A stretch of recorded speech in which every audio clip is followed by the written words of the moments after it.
At the meeting table, someone was reporting on the recent state of agriculture. Turnip prices have dropped again. The young woman's expression changed at once. Again? Then what about the herbs? He took out a handkerchief and wiped the beads of sweat from his forehead. Yesterday, the farmers harvested a batch of green herbs. If we sell them all, he swallowed before continuing, we can secure emergency food supplies for 3 days. The girl hesitated. Even if we sell the green herbs, it will only last 3 days. Green herbs were the main ingredient used to make recovery potions, so there was always strong demand for them. They were rarely the kind of material whose price would ever fall. And yet now the price had collapsed this badly. Her eyes were filled with helplessness. Damn it, that damn female lead. In her previous life, this girl had been named Lee Soo-jong, the eldest daughter in a family with a younger brother and a younger sister. Born into poverty, she managed to get into a prestigious university. Determined not to live in destitution forever, she graduated and was lucky enough to land a job at a major corporation. But she died at 27 from overwork, then transmigrated into the world of a romance fantasy novel called In This Life, I'll Choose the Male Lead's Rival. A novel that had nothing to do with me, and yet I ended up becoming the wife of a poor country baron. In This Life, I'll Choose the Male Lead's Rival was the story of a heroine who regressed and sought revenge against the emperor, the man who had used her and then left her to die miserably. She seduced the second male lead and destroyed everything. After the heroine killed the final enemy, the emperor, she placed the third prince, the royal family's illegitimate son, on the throne. As for me, Penelope, I ended up married to a lord in the northern countryside. And just 1 month after the wedding, I became a widow. That shock made me remember my previous life in Korea. Who am I? Where is this? Penelope covered her face. The moment she entered this role was already near the end of the story. Among so many wealthy and powerful nobles, she had somehow skipped them all and become the wife of a poor lord in the northern backwoods. At this point, even the pillow the female lead was resting her head on was more important than she was. Just then, someone voiced an opinion. If this keeps up, we may not survive the winter. The financial official with green hair snapped irritably. Didn't I say long ago that we needed another way to survive besides relying on herbs? Financial officer Halo immediately spoke up in protest. Why are you blaming me? The two shot each other far from friendly looks, while Penelope sat there with folded arms, thinking, after my husband was killed by a monster, everyone in this territory became my responsibility. Food supplies kept dwindling. The emergency rations would only last 2 months. That was far too little to survive the coming winter. Fortunately, I knew the original plot well. I could sell the turnips wholesale, and herbs were always in demand as medicinal ingredients. If I worked hard enough, I thought we could somehow make it through the winter. After that, I would adopt a descendant from a collateral branch of the baron's family, hand the territory over to that person, and retire early. This time, I was definitely going to achieve the dream I couldn't in my past life, to be young, rich, and retired early. She fell silent at the thought. That was what I believed. Who would have thought that overnight, trade with the eastern continent would reopen? Penelope swallowed back her tears, unable to speak. I'm standing right on the edge of starvation, and it's all because of the mess the female lead left behind. That's right, life is never easy. In the original story, the female lead was the one who established the new trade alliance and open commerce with the eastern continent. Merchant ships from there brought in cheap, high-quality herbs in massive quantities. The price of northern herbs plummeted without stopping. The people of the empire all praised the female lead for making medicine cheaper and easier to obtain. But the small northern lords who lived by selling herbs were pushed to the brink of bankruptcy, just like now. The green-haired financial official spoke again. How long are we going to keep arguing about who's right and who's wrong? What matters now is how we're going to survive. Halo slammed the table in anger. Did you just call this shameful? Then I suppose you must have some brilliant solution. He was raging as he spoke. The other man bristled like a drenched cat. I wasn't finished talking yet. Manager Halo looked speechless as the two kept bickering. Enough. How dare you argue in front of the acting lord at your age? At that, they calmed down a little. Penelope smiled faintly. This really is a complete mess. In the end, we should be working together to come up with a suitable plan. For now, let each person offer an idea. First, don't let the turnips go to waste. Distribute them fairly among the villagers. That's right, distribute them. And make sure they're properly dried, so they can be used as food. With her arms folded and a determined look on her face, she declared, "Let's solve the urgent problem first." Manager Halo then made a suggestion. At present, the emergency food remaining in the castle is only enough for the villagers for 10 days. Even if we don't distribute it and keep it solely for the Lord's castle, it'll still be hard to last more than 3 months. She fell into thought. 10 days. Not a month, just 10 days? At this rate, shouldn't we just declare bankruptcy outright? In the end, she simply asked, "Are there any other problems?" Another financial official spoke up. "Once winter comes, monsters will run rampant. We need to hire mercenaries before it's too late. On top of that, we're severely short on magic stones. We need at least 50,000 gold to replenish them. For the villagers to survive the winter safely, we need at minimum 3 months' worth of emergency rations, plus firewood and water." She tried to look calm, but inwardly, she was reeling. Am I barely holding it together, or should I just run away? Her fingers tapped lightly against the table as she thought. In other words, we're out of money. Even after transmigrating here, she still had to suffer because of money. What on earth was she supposed to do now? How was she supposed to survive the winter in this territory? Then suddenly, an idea came to her. Then how about we borrow money from the Imperial Bank? The members of the Financial Advisory Council all wore unhappy expressions, but Penelope did not waver in the slightest. Manager Halo swallowed hard. Would the branch manager really agree to lend money to Halo territory?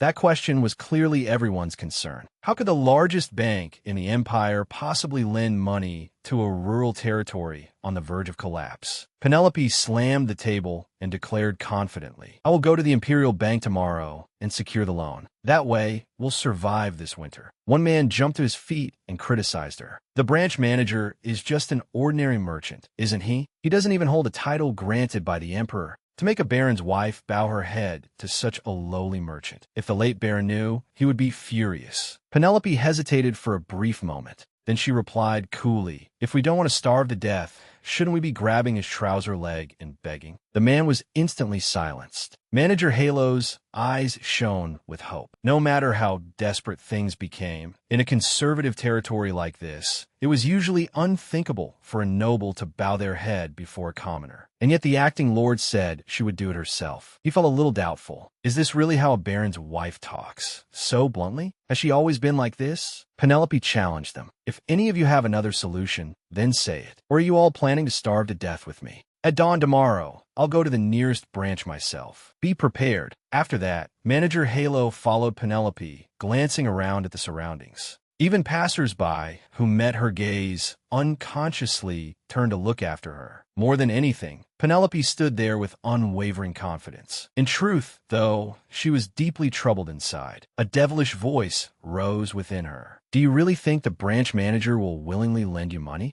It looks like you'll have to bear that entire debt yourself. You should just run away. There's no hope here anymore." But then an angelic voice appeared and encouraged her. "You can't. There are only 10 days of emergency rations left in the territory. Are you really going to let everyone starve to death?" The devil still refused to back down. "Whether they starve or not, what does that have to do with us? We're struggling just to survive ourselves." The angel preached right back. "How can you say something so heartless? Are you saying we should just leave everyone here to die?" The devil and angel glared at each other as if they wanted to tear each other apart, forcing her to cut in. "Stop arguing. In any case, we have nowhere else to go." Just then, a voice called from inside the bank. "All right, next." It was her turn. She encouraged herself. "Besides, I can't just abandon the people and leave." "Why? Because I'm a noble now, standing before an employee?" She introduced herself. "I come from Halo territory. As the Lord's representative, I would like to meet the branch manager." The employee understood at once and led her inside. "Yes, this way, please. I hear you've come from Halo territory." The branch manager folded his arms, his face stern. "What business does the Lord's representative have with me?" Penelope's face showed her anxiety clearly. "I wish to borrow money from the Imperial Bank." Looking over the report in his hand, he nodded. "I see." His thoughtful expression made her guess what was coming. "The recent disruption of trade with the Eastern continent must have dealt you a severe blow. The branch manager understood that Halo Territory's main income came from herbs and taxes from its residents. But this year's harvest had been a complete disaster. He lifted his gaze to her and saw the unease in Penelope's face. Combined with the current circumstances, he reached a conclusion.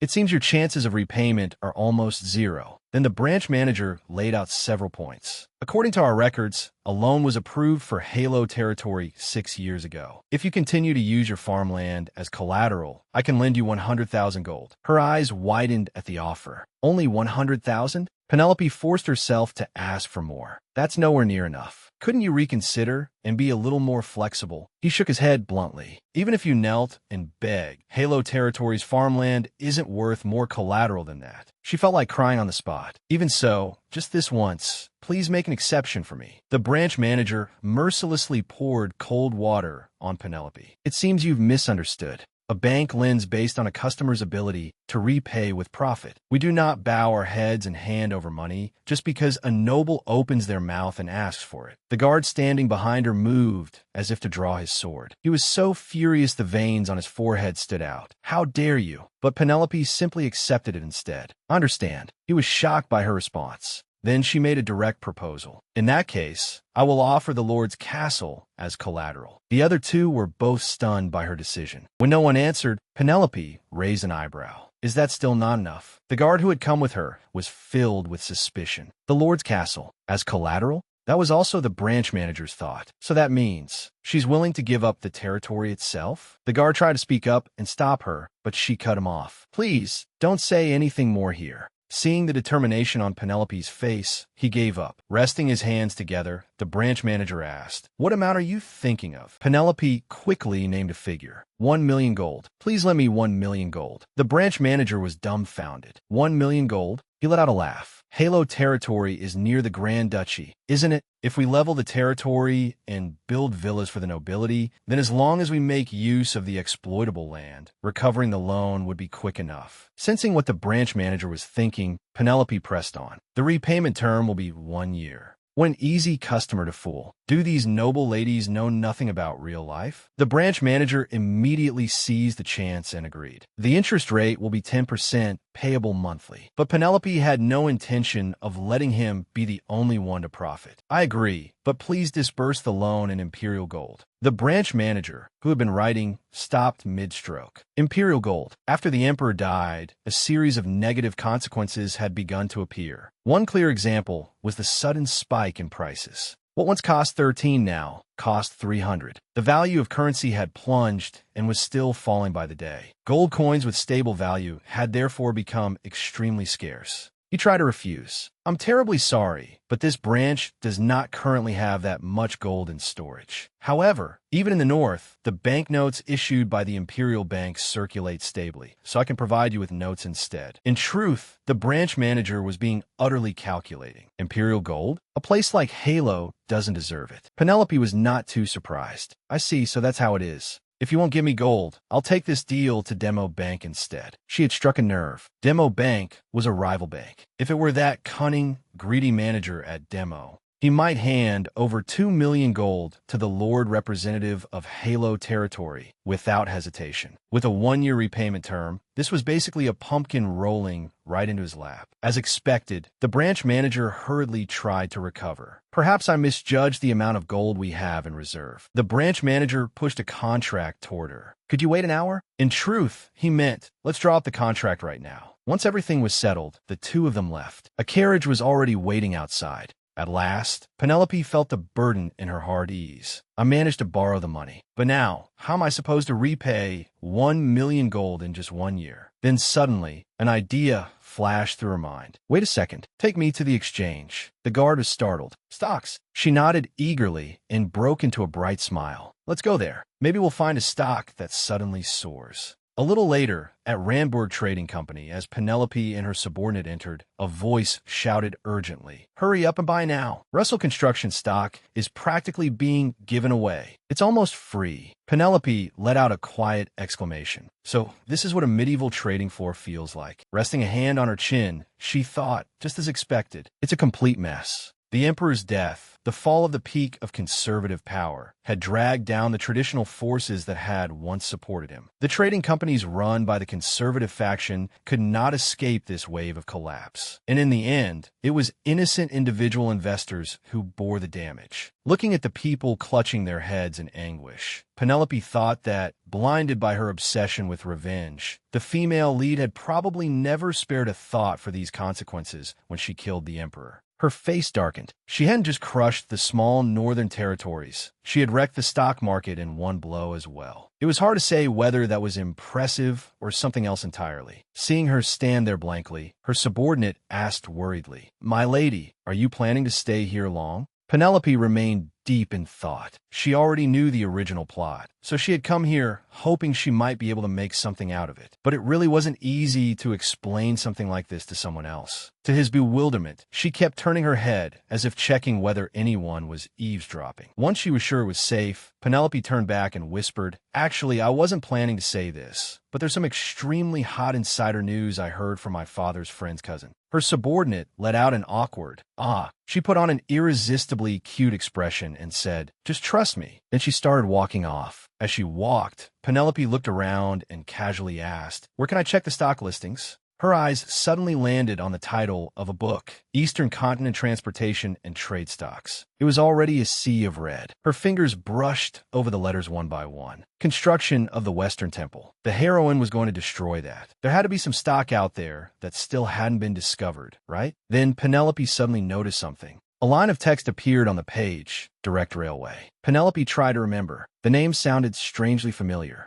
Then it clicked. Aha! Penelope smiled brightly at the name. It was the railway company the heroine had secretly invested in. To disperse the wealth and power that had become too concentrated in the center, the Empress had combined magic and alchemy to establish a railway company stretching across the continent. Direct Railway Company. Penelope marveled. This was something the heroine had only casually planned in the latter half of the original story. She hadn't expected it to be founded so quickly. Looking at the information in the book, she thought that since it had only just been established, the stock price was still very low. Penelope hesitated. One share cost 50 gold. With 100,000 gold, she could buy 2,000 shares. She comforted herself. The original story hadn't specified how the railway business turned out, but as the story neared its end, surely something important had to happen, right? Without hesitation, Penelope rushed to the reception desk. The clerk greeted her, "Welcome. If you wish to buy or sell stocks." She cut straight to the point. "I want to buy 2,000 shares of Direct Railway Company." The employee flinched, then kindly advised, "I would recommend against investing in that. It would be better to buy around 100 shares instead." Even after hearing his advice, Penelope stubbornly insisted on paying. "I'm buying the full 100,000 gold worth." The receptionist immediately went blank as he stared at the glittering pile of gold. Blinded by money, he instantly switched to flattering the rich lady. "You're paying with Imperial Bank gold? Please wait a moment. I'll issue your stock certificate right away." Thanks to the power of money, the clerk cheerfully saw her out. Penelope left, still grumbling. The brokerage fee really is outrageous. Only then did her subordinate speak up. "Shall we head back to the inn now?" Penelope answered, "Let's go. It's almost lunchtime anyway." Just as they were happily preparing to leave, a voice suddenly called out, "My lady." An old man came running over with urgent news. He sobbed, "The price of herbs has dropped by half again." His words startled both Penelope and her subordinate. "You can't mean an entire wagon load isn't even worth 10,000 gold now." The old farmer nodded painfully. "Yes, my lady." People around them murmured, "Northern herbs are practically worthless now. This winter, a lot of people in the north are going to starve to death. This isn't just someone else's problem. I might end up dying too."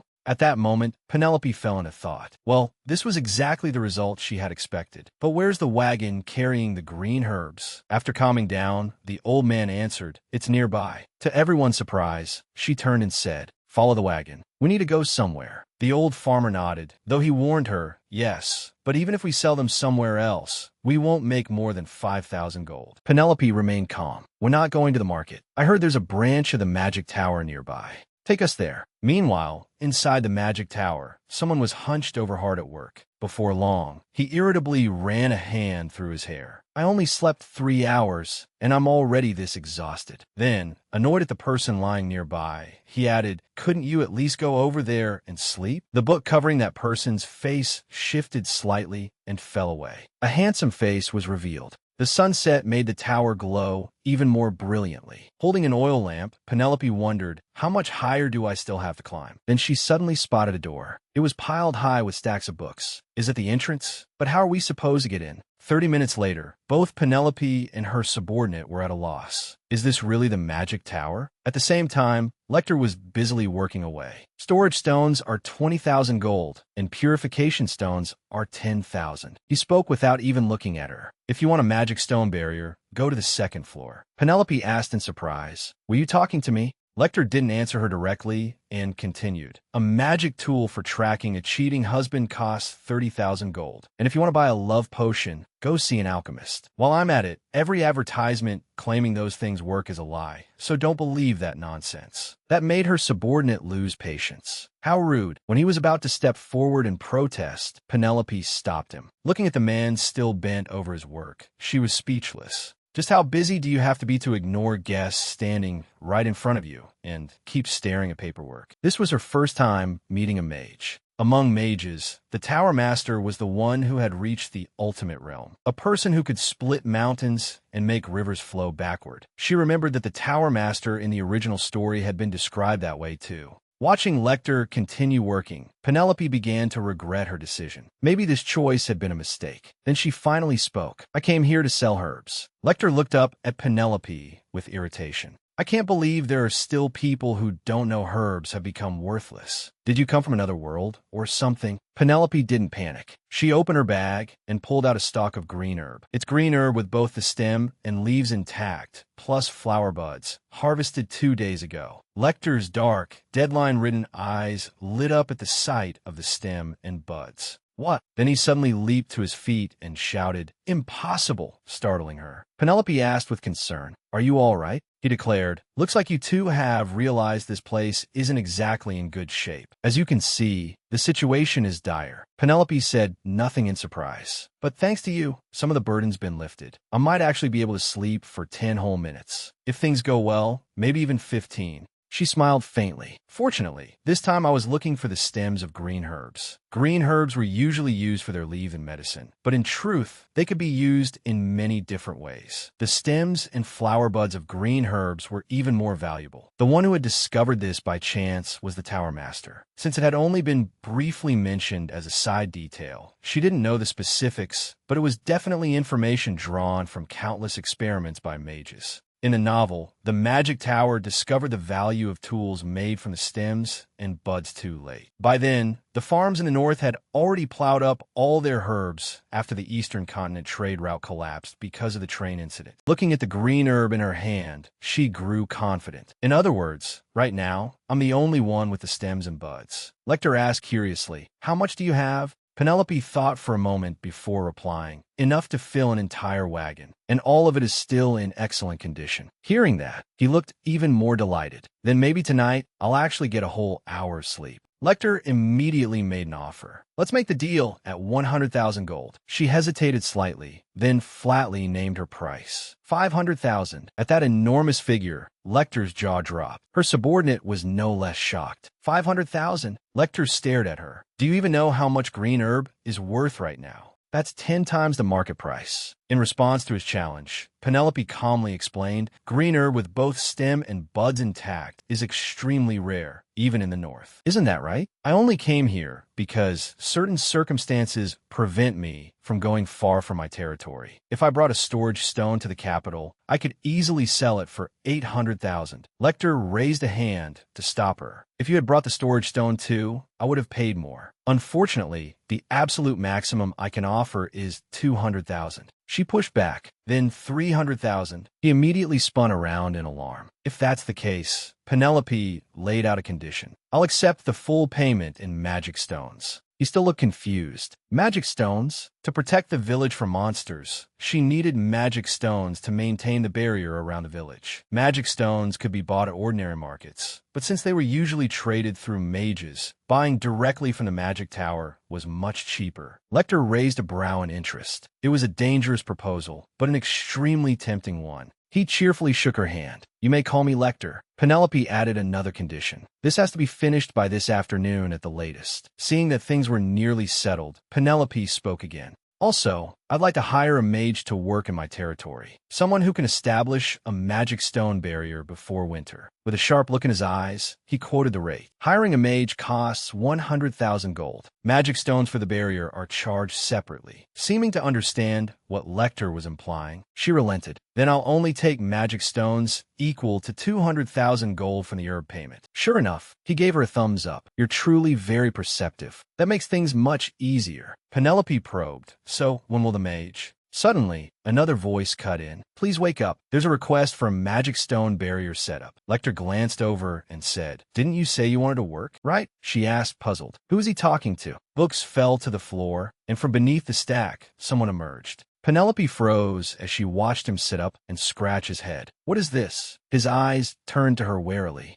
That look made Penelope flinch. She thought to herself, he looks so gloomy, and he reeks of alcohol. In the middle of her thoughts, Agwin cut in. Hey you, get lost. But Penelope still hadn't fully processed it, and simply stood there staring at the man in front of her. Only after a moment did she jolt. What? He repeated himself. I said get out. Penelope inwardly snapped. What the hell is wrong with this bastard? At that moment, a hand reached over and smacked Agwin on the head. Is that really something a human being should say? Lecter angrily scolded him. For heaven's sake, get yourself together. Go outside, get some sunlight, interact with other human beings. Clutching his head, he groaned. What kind of insane logic is that? Watching the two bicker like cats and dogs, she felt helpless. I think his personality may be seriously flawed. Lecter assured her, he may look a bit shabby, but his skills are solid. Penelope stammered, though inwardly, she found him completely untrustworthy. Dropping his joking tone, Lecter promised seriously, don't worry. If anything goes wrong with the barrier, the magic tower will take full responsibility and repair it directly. She tried to respond, but Arwen cut in first. Don't say ridiculous things. Looking closely at him, Lecter noticed that Arwen's hair had grown so long that it covered his eyes. Penelope commented,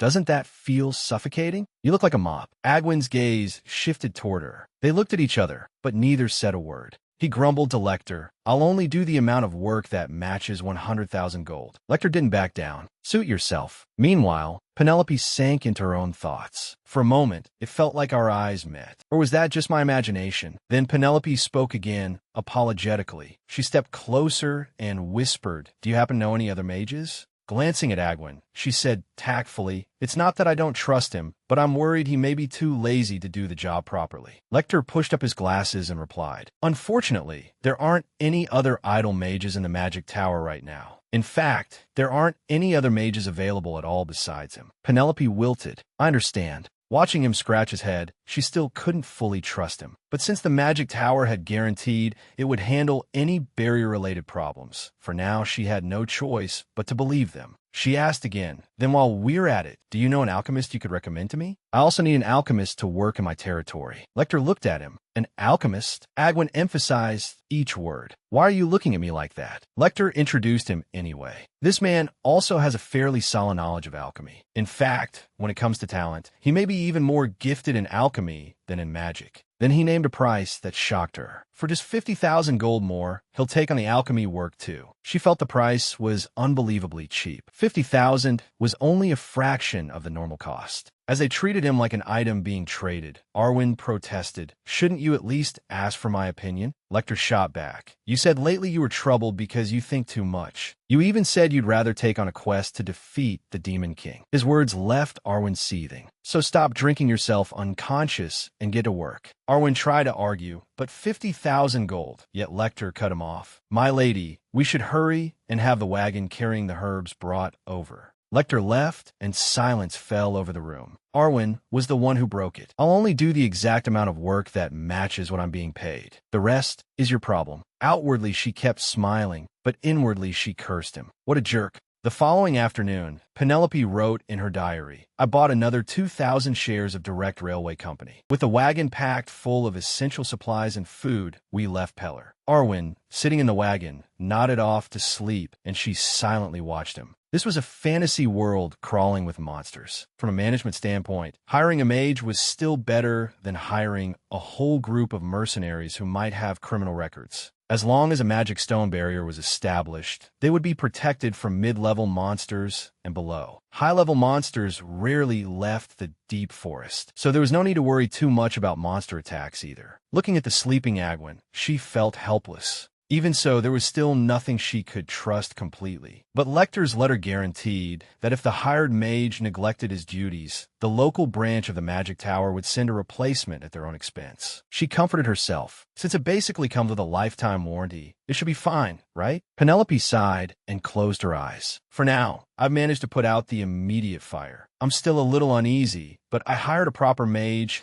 and bought enough emergency food supplies to fill the storehouses. If I don't count the money invested in stocks, I still have 800,000 gold left, plus 150,000 gold worth of magic stones and purification stones. That should be more than enough to hold out until next year. I just need to endure until next autumn. By then, direct railway stock should have risen in price. The point at which I entered this body was already near the end of the original story. Romance fantasy novels always end eventually. Since she's the female lead with a happy ending, she's bound to live happily ever after. She deserves it after all the hardships she's been through. So the railway business she runs is certain to be a huge success. Penelope smiled as she leaned against the window frame. In life, all it really takes is one stroke of luck. She calculated that if she laid the foundation for development, expanded the territory, and created a proper business plan, then maybe she could become rich from there. Before the territory became fully self-sufficient, she closed her eyes and drifted off to sleep. So once I'm rich, what should I do?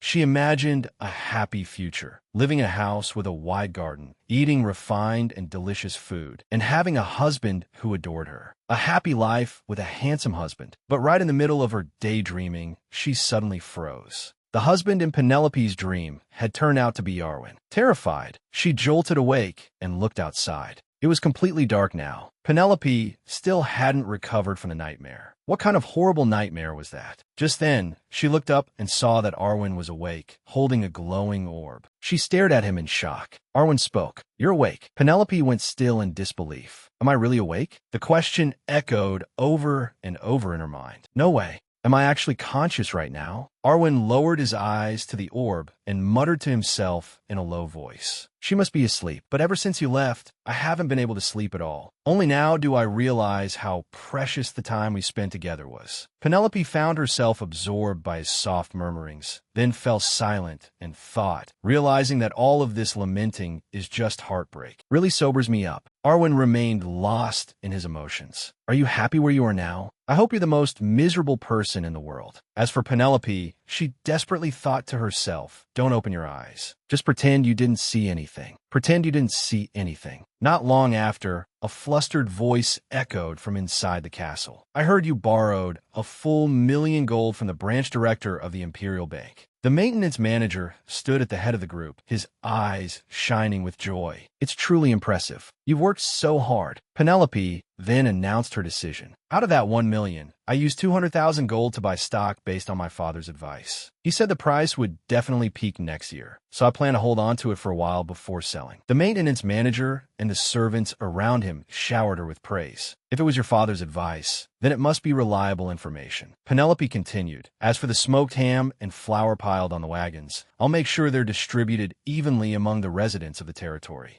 The crowd cheered happily. When the residents heard the news, they were overjoyed. I almost cried along with them. You've truly done well. The faces of everyone there were full of delight. Amid the noisy crowd, a middle-aged man stepped forward and raised his voice. Do you really think the territory can repay a debt of 1,000,000 gold? Even the interest alone would be an enormous burden. By the way, what did you put up as collateral to the Imperial Bank? Penelope cursed inwardly. Here it comes. After a moment of silent thought, she answered, I used the Lord's castle as collateral. The repayment term is 1 year, with an interest rate of 10%. The people who had just been laughing and chatting froze for a full 5 seconds when they heard that. Then countless furious cries erupted all at once. Penelope, you're planning to repay 1,000,000 gold in just 1 year? How? That's absurd. Using the Lord's castle as collateral is no different from giving up the entire territory. She immediately raised a hand and tried to explain. Well, about that, before she could finish, another voice rang out. What kind of pathetic nonsense are you spouting in front of the acting lord? The finance officer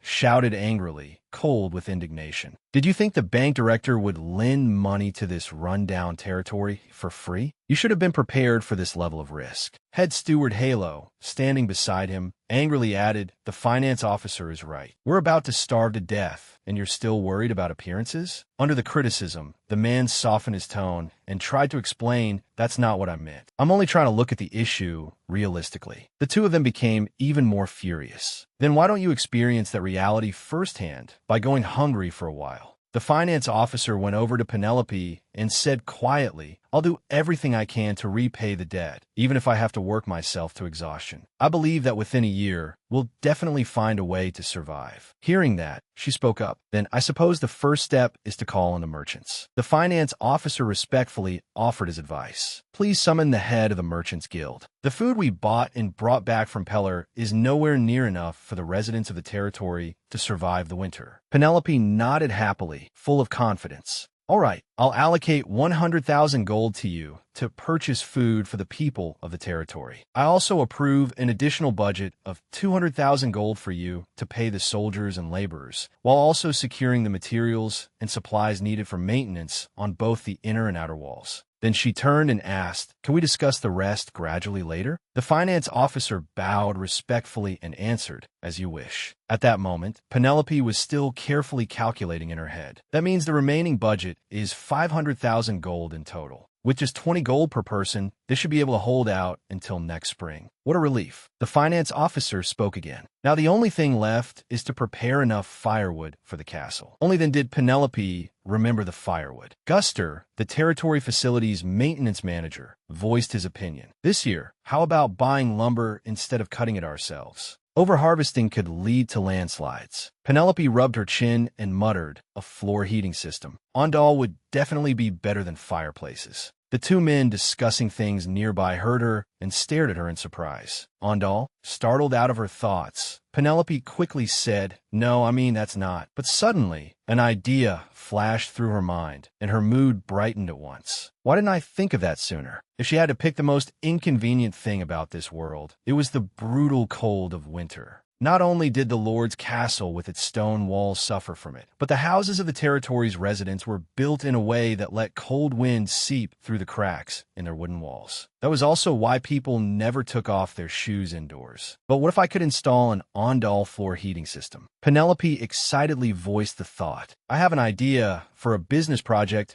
we could implement throughout the entire territory. But first, it needs to be tested to see whether it's actually feasible. I'll discuss it with the mage and then report back. Head steward Halo stepped closer and asked, the mage you mean is the one who came with us in the carriage at dawn, correct? Penelope replied, that's right. Is the mage still asleep? Recalling someone's deeply sleeping Musup, head steward Halo answered, it seems so. I'll prepare a meal as soon as he wakes up. Tightening her coin pouch, Penelope instructed, we've already paid him, so just make sure he's properly fed and has a decent place to sleep. The term is through this winter. With that, she picked up the money pouch and gave one last order as she walked away. And after he's eaten, bring the mage to the office immediately. Head steward Halo bowed respectfully. Understood. I will attend to him with the utmost sincerity and care. Penelope left in extremely high spirits. If only everything could keep going this smoothly. Could peace really come so easily to this castle? But reality never goes as smoothly as people imagine.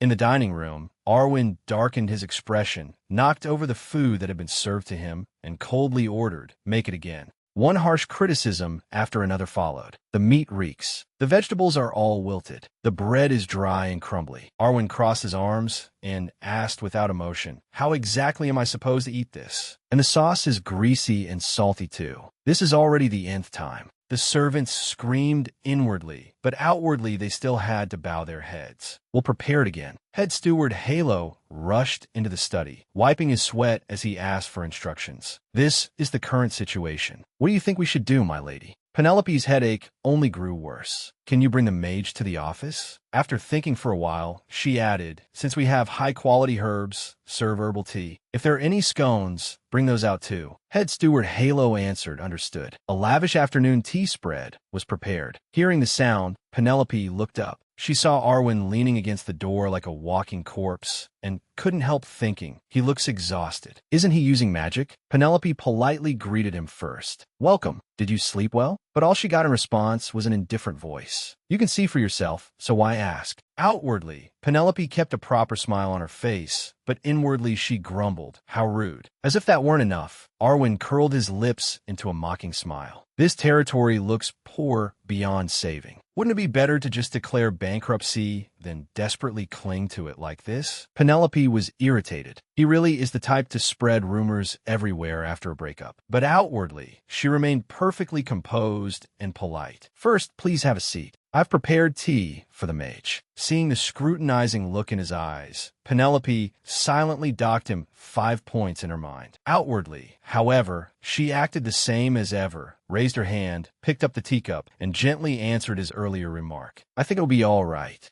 Arwen stared fixedly at what she was holding, then jerked his chin and asked, What's that? Penelope explained. Ah, it's tea brewed from fresh green herbs. He hesitated and asked again, You drink herbs as tea? Her eyes curved into a smile. Go ahead and try it. Red herbs are an antidote. Blue herbs help increase magical power. Green herbs are used for restoring vitality. Normally, herbs are used to make potions. However, after I recalled memories of my previous life, the market value of herbs dropped to less than a third for sales purposes. Green herbs in particular have now become almost worthless. I carried out various experiments, and roasting the herb leaves to brew tea was one of them. As a result, I discovered that simply steeping and drinking green herbs as tea also works. The effect isn't immediate like a potion, but accumulated fatigue isn't easy to shake off anyway. So this makes a very suitable gift item. Only then did Arwen finally sit down. Interesting. As he took in the aroma of the tea, he said with faint suspicion, Is this the kind of idea only someone who isn't a mage would come up with? Then, as if unable to resist any longer, he picked up the teacup and brought it to his lips. At last, he slowly took a sip, feeling the liquid slide down his throat. Arwen rarely offered praise. The taste isn't bad either. Seeing that he seemed satisfied, Penelope introduced the next item. Try the scone too. I added corn to the scone. Hearing this unfamiliar method of preparation, Arwen curled his lip in disdain. That's a strange dish. He muttered, This is odd. But as soon as he ate it, the flavor spread through his mouth, and his eyes flew open. He thought to himself, Scones are usually made with whole wheat flour. The texture should be rough. So what's with this strangely soft texture? Seeing his expression, Penelope laughed and asked, Is it good? Another rare compliment came from Arwen.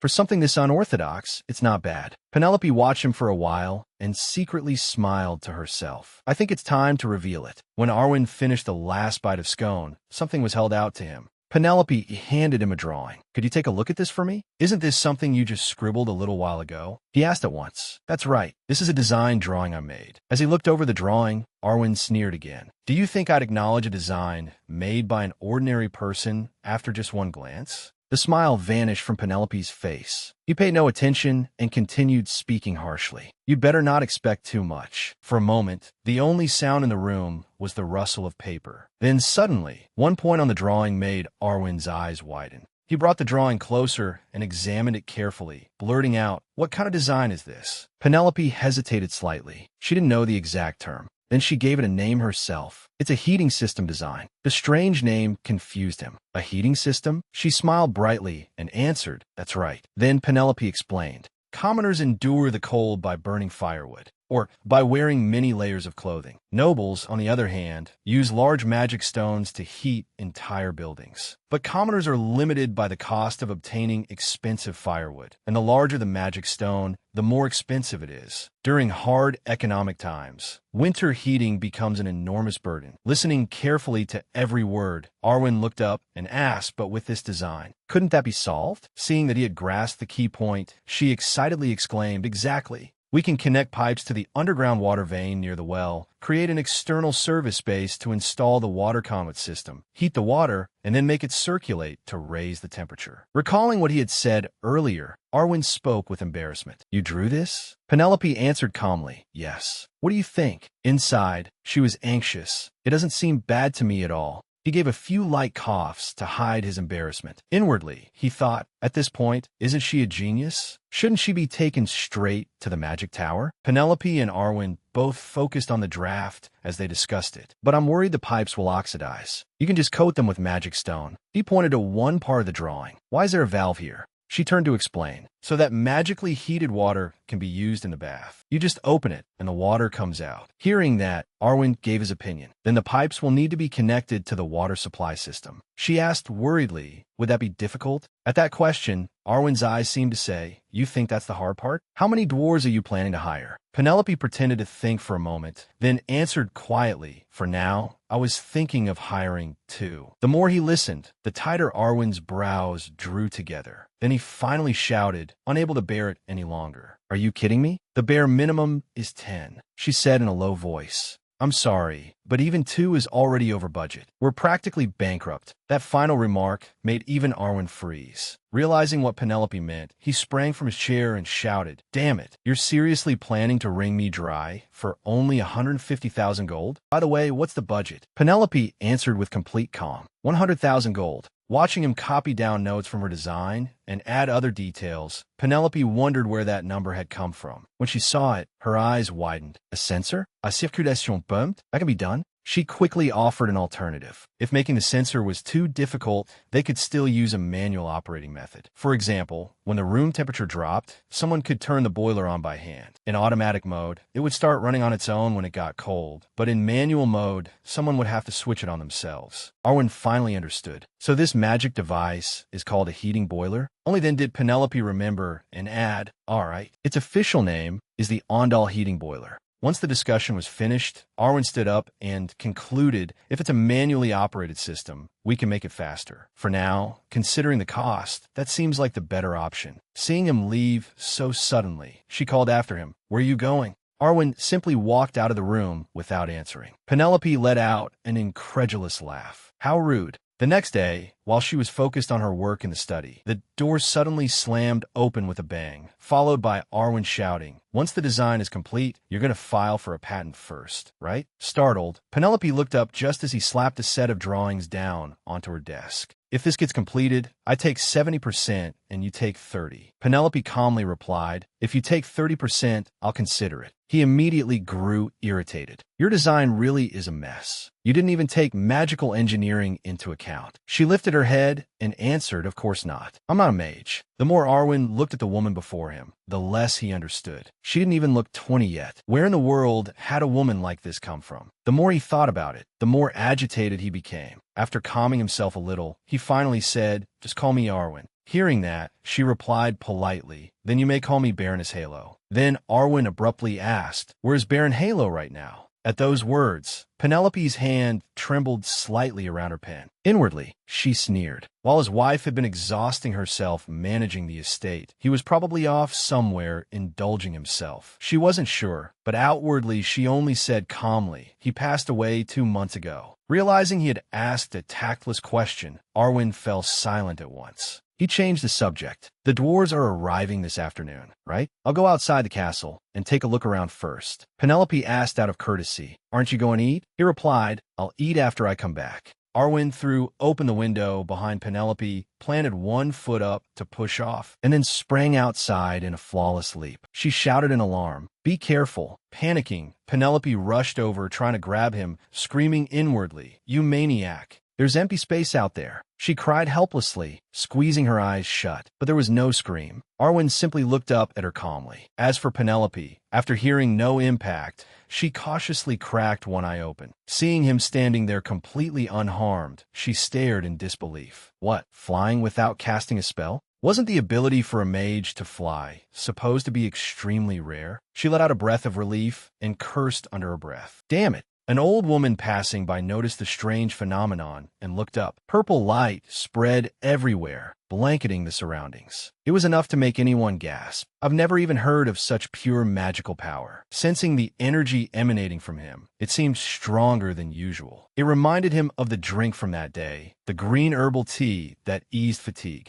How had she even thought of something like that? He stopped looking at her, turned away, and lightly rubbed his tousled hair. How strange. Even stranger was the fact that she herself didn't seem to realize just how unusual it was. Glancing back at her as she laughed over there, he thought to himself that if he kept watching her, he would probably understand eventually. Then another early morning began. Two designers, one old and one young, sat across from Penelope. Both of them held the design drawings in their hands, looking utterly astonished. Who on earth drew these plans? The older man was overjoyed. If we build it according to this design, the cost will likely be reduced by a great deal compared to the heating systems currently in use. Leaning forward, Penelope asked, "Can the pipes really be made from a material cheaper than copper?" The two designers still weren't completely certain. "We'll need to test various materials, but I think the chances are very high." Penelope pointed to the drawing. For commoners who can't afford marble, it would be wonderful if this method could still be installed. The younger designer explained, "This method heats water by burning fire in the furnace, so the thermal efficiency will definitely be higher than with a normal fireplace. Moreover, the hot water used for floor heating can also be used in the bath. It's incredibly practical. If this can truly be built according to these plans, then it really will be a groundbreaking invention." Arwen appeared from nowhere, standing behind the sofa, and said confidently, "All of the magical engineering in these plans was handled by me personally." The elderly designer praised him lavishly. "You truly are an astonishing mage. Without a doubt, you're a genius." Penelope said to the two of them, "I'll arrange suitable lodging for you inside the castle, so please conduct your experiments there." The two designers bowed obediently. "Understood. We'll follow your instructions." Then today's meeting is concluded. Afternoon came, and the sunset light filtered into the castle through the cracks in the doors. In the quiet castle, hurried footsteps echoed, breaking the stillness. Arwen walked behind Penelope. She tried to stay calm, but inwardly, she was in full panic. "Wait, why does he keep following me?" She spun around and asked bluntly, "Where are you going?" Arwen stammered, not knowing how to answer. Nowhere. I'm just walking you part of the way." Crossing his arms, he added, "I'll go back and talk to them again." Penelope said, "Is that so?" She turned away with a gloomy expression. "You don't need to do that." Then, Arwen panicked and quickly reached out to stop her. "Wait." She bit her lip and looked irritated. "I'm in a hurry. About what happened last time." Blushing awkwardly, he scratched his head and said about that, "I really didn't know." Penelope was taken aback. What was with that expression? She couldn't tell what he meant. What did he mean by last time? Had something happened? Then she suddenly remembered. "Are you talking about Baron Halo?" Arwen nodded. Penelope's mood changed completely. In a cold voice, she said, "That was unfortunate, but you really don't need to worry about it. If it's about that, I'm fine." "That's good then." Arwen stood rooted to the spot, helplessly lifting a hand, but unable to say anything more. That night, Penelope changed into comfortable sleepwear and lay back on the soft bed with a sigh. It had been such a chaotic, maddeningly complicated day. She stared blankly at the ceiling, remembering that moment. When I heard my husband had died, the thing I worried about most was what I was supposed to do next. The future had been completely unclear from the start. It had only been a political marriage, after all. How could I possibly have feelings for a man who appeared only on the wedding night and then vanished? She asked herself, "This is nothing like what I once expected." Early the next morning, Penelope's desk was piled high with documents. As she read through them, she groaned, "My eyes are about to pop out." Holding a report in her hand, she finally snapped. "Who charges autumn lodging management fees to the night order for spring usage?" She needed to make a lot of money somehow. Hunting monsters might be the only way. The person who had originally handled the paperwork had been my late husband. Penelope pushed that thought aside for now. This wasn't the time to dwell on it. After organizing documents for 2 straight hours, she rubbed her forehead helplessly. "I'm exhausted. I need to come up with a business plan for the estate as soon as possible." She began flipping through the towering stacks of records, looking for any idea that might help. Penelope rubbed her aching arm, discouraged. It seemed all the valuable information in the records had already been squeezed dry. Picking up her fountain pen, she began writing. "From now on, I have to do everything myself. I need to completely change the way I think." Then an idea suddenly came to her. What if I try using a modern business model? Usually the most common choices were cafes and clothing shops. But with life as hectic as this, was luxury spending really a good idea? Penelope gave a sheepish smile. Still, the initial capital would probably be too high. Then I'll start small. Without thinking, her fingers touched the piece of bread on the plate. Penelope turned and said, "Giselle, bring me some water so I can wash my hands." Giselle bowed and answered, "Yes, my lady." Penelope rubbed her hands over the bar of soap again and again, but it still wouldn't lather properly. She huffed in irritation. This really doesn't foam well. Suddenly, she looked at the soap bar. Now that she thought about it, the soap in this world didn't have any fragrance. The soap itself wasn't even of good quality. After using it, the skin became dry and rough. That was why nobles and the wealthy usually applied scented oils to care for their skin. But fragrant oils were expensive, so most poor people ended up with rough, chapped skin. Holding the bar of soap in her hand, Penelope came up with a fresh business idea. For some reason, this actually sounds worth trying. She walked to a door and knocked repeatedly. "Are you in there?" A voice came from inside. "No." After waiting a while, Penelope lost patience. "You're in there, aren't you? Are you in there? You're definitely in there, right?" Annoyed, Arwen yanked the door open. "Honestly, what do you want?" His glare looked ready to devour Penelope alive. "If this isn't important, you're dead." Penelope got straight to the point. "I heard you also have a lot of experience with alchemy. Is that true?" Arwen froze. "That's right, but wait. You're not about to ask me how to make gold, are you?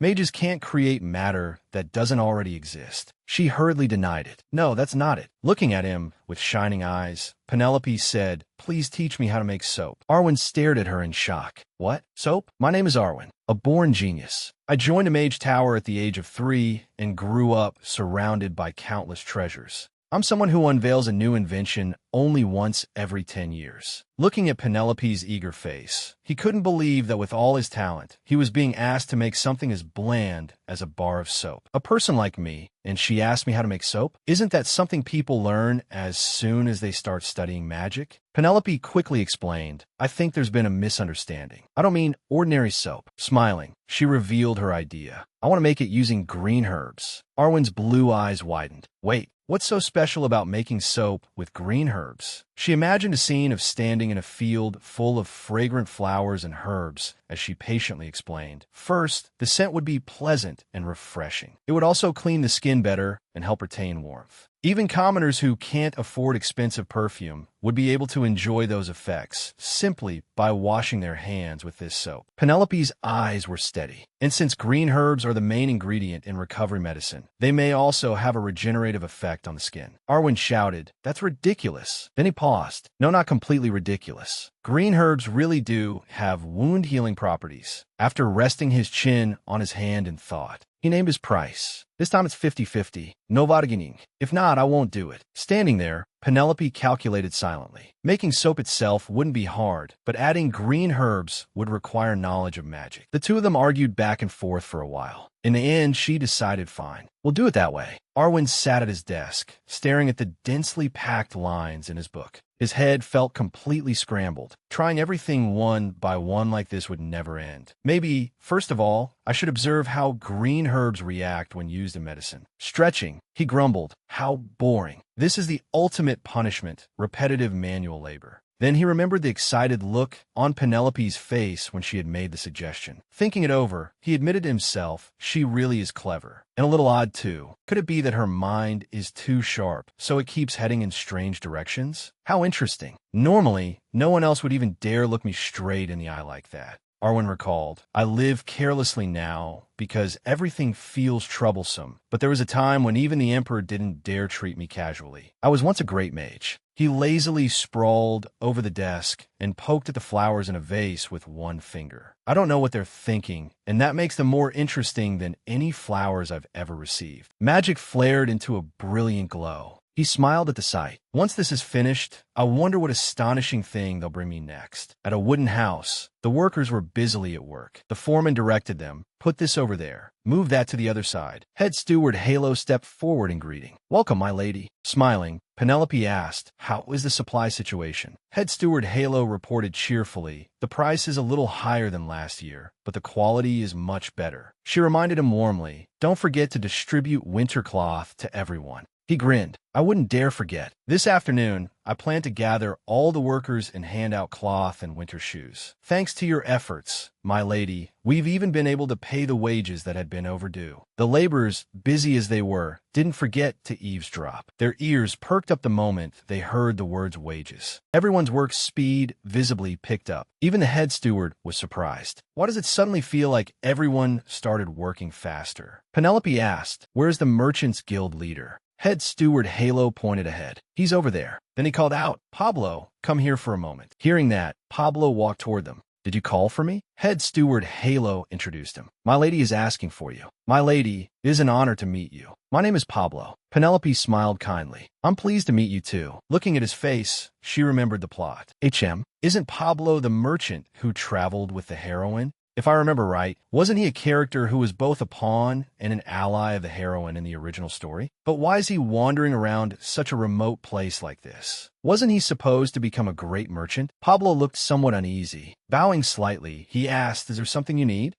It's nice to meet you, Pablo. May I ask if you can help me find a few things?" Pablo's gaze shifted a little, but he replied, "Please go ahead, my lady. I would search the entire continent to find what you need, so please tell me your request." Penelope found that remark curious. Search the entire continent. Is his business failing? Then she made a request. "Could you find me the ingredients for making soap? Soda and fruit oils, for instance? Depending on the quality, but for average-grade materials, I can obtain them quite easily. Then bring me a medium-grade batch of materials, worth 2,000 gold. I'll test them first, and if they suit my needs, I'll buy more." Pablo immediately brightened up. Placing a hand over his chest, he said sincerely, "I can deliver them tomorrow." Penelope was delighted to hear that, and replied with a smile, "Once the materials arrive, bring them to my workshop." Deep down, she felt a little sorry for Pablo. As a merchant, perhaps he had failed in business. Pablo bowed politely and said earnestly, "If there is anything I can help with, please do not hesitate to command me." Penelope happily thanked him for his concern. Head steward Halo, seeing the scene, smiled as well. The next day, a bottle of green liquid sat on the table, along with a bag of soda. Penelope wore an apron and rolled up her sleeves, ready to make soap. Several maids approached and said, "We heard you were making soap, my lady." The two of them eagerly said they wanted to help. Penelope looked surprised. "You two want to help me? Aren't you busy?" she asked awkwardly. "Isn't each of you doing the work of 5 people already?" The two of them enthusiastically rolled up their sleeves and said cheerfully, "Thanks to you, our biggest worry has been resolved. If you're working on something, then of course we should roll up our sleeves and help. Please trust us. We're the strongest people in this castle." Penelope felt truly happy. "I really appreciate those words. In any case, you should both learn how to make soap too, so come in and watch carefully." "Yes, understood. We'll make sure to remember it." Just as the three of them were excitedly making soap, Arwen flung the door open. "Are the materials ready? Let's go." His words left all three of them staring blankly, not understanding what he meant. They wondered go where. A moment later, the room was filled with bottles and jars of ingredients. Arwen warned them not to touch anything inside. Just bring the ingredients and place them next to the table. Penelope was stunned. She couldn't believe her eyes and shouted, "Oh my God, what is all this?" Penelope was shocked. How could these things possibly have appeared in Halo Castle?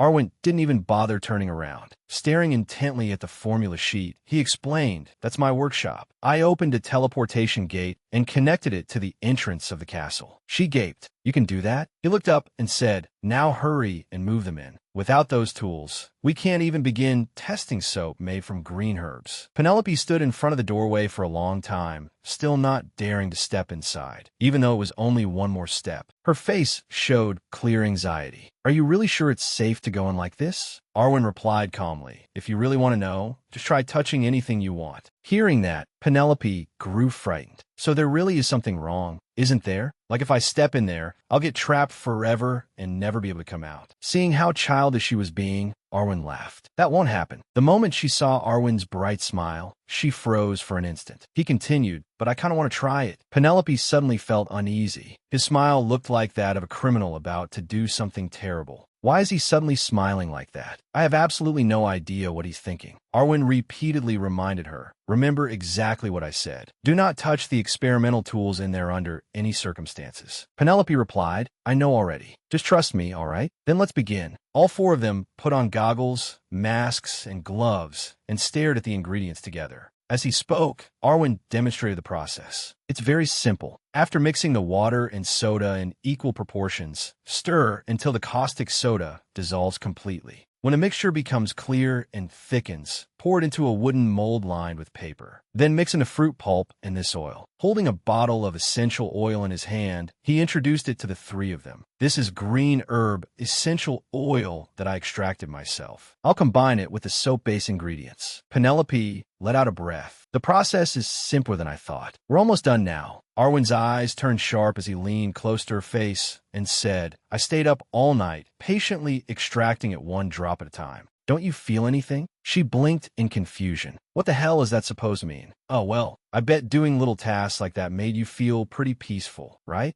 Arwen's expression darkened instantly. Penelope thought to herself, I'm not totally sure, but maybe he stayed up all night because of heartbreak. Though that was what she thought, what she actually said was, you were up all night? You must have had a hard time. Arwen turned away helplessly and only said one thing. You'd better keep your mouth shut. Penelope was furious. What's his problem? What exactly is he trying to say? Arwen continued dropping the essential oil into the soap one drop at a time. Once he was finished, he took off his gloves. Now the ingredients have been poured into the mold. All that's left is to wait for it to harden. Penelope felt exhausted. That was hard work. She turned to the two maids and said, You two worked hard too. You could go now. Arwen waved his hand dismissively. You could go too. Penelope swallowed her irritation. But why does he always talk to me so casually? Even if this territory is in decline, I'm still a noble in name, and he's someone I hired. She glanced at Arwen and said, It smells medicinal in here. He explained, That's the smell of green herbs. She made a request. Since it's soap, I'd like it to have a nicer fragrance.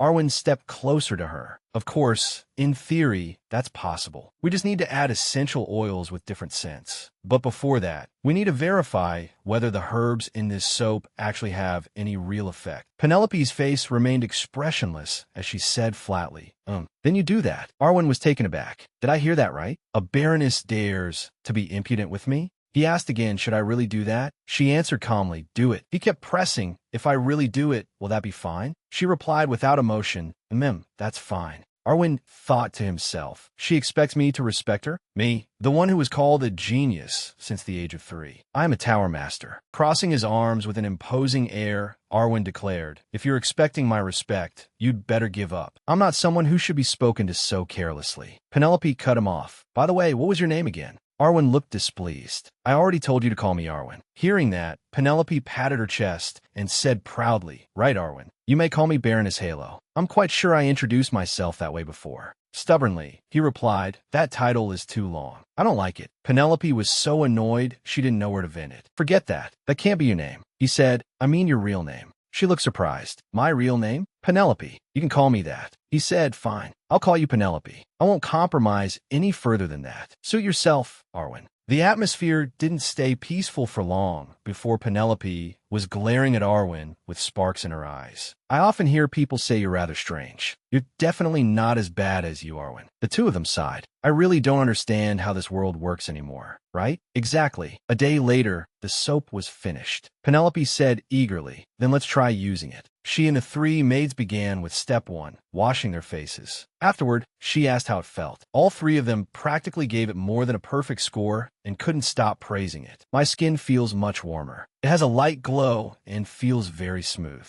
I don't know why, but I feel like my face is shining. Penelope smiled happily and gave a thumbs up. Good. Next, how's the scent? This time, the scores varied, though none of them thought it was bad. All 3 gave their opinions. I like the faint scent of green herbs. It makes me feel healthier somehow. I don't think it suits me very well. I've always not hated, but not liked the smell of this herb. Penelope fell into thought. I see. The fragrance definitely needs improvement. Arwen was leaning against the door, snoring loudly in his sleep. Hearing the irritating sound made her uncomfortable too.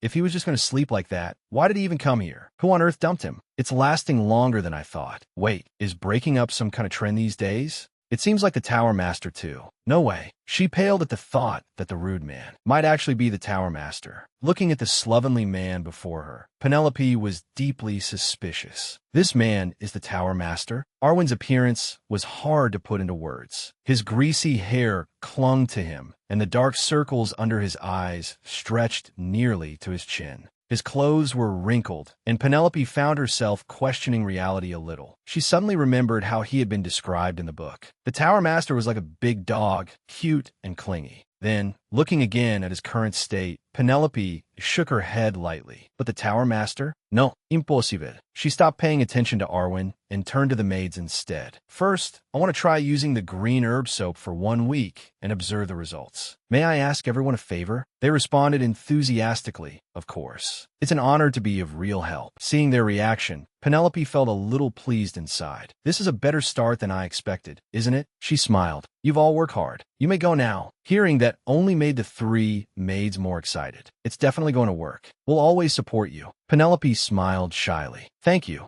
Suddenly, Arwen appeared behind her, his low voice sounding out. Then now let's discuss how much we're going to sell it for. Penelope looked at his shabby appearance and hesitated before suggesting, why don't you go inside and rest first? You look very tired. Arwen looked at her strangely. Huh, why are you suddenly speaking politely again? Didn't you say you were leaving? Seeing them talking, the maids quietly dispersed on their own. Penelope pressed her lips together and replied, well, on second thought, you're from the tower, and you're also a powerful and highly skilled mage. And given the current situation, and with other people here, after hearing that, Arwen spoke with a hint of disdain. So that's the real reason. You're really shamelessly two-faced. Penelope paid no mind and continued, I want to add orange and rose scents to the soap and make 2 versions. Later, I also want to add sweeter fragrances, but that can come afterward. As soon as he heard this, Arwen said, you want to add fragrance to the current batch right away? We still need to confirm the effectiveness of the green herb soap first. Penelope glanced toward the maids and replied, it's clearly working. Can't you see that? Arwen fell silent. Penelope smiled brightly again. I think this could become an even better business idea than I first thought. Arwen gave a vague response.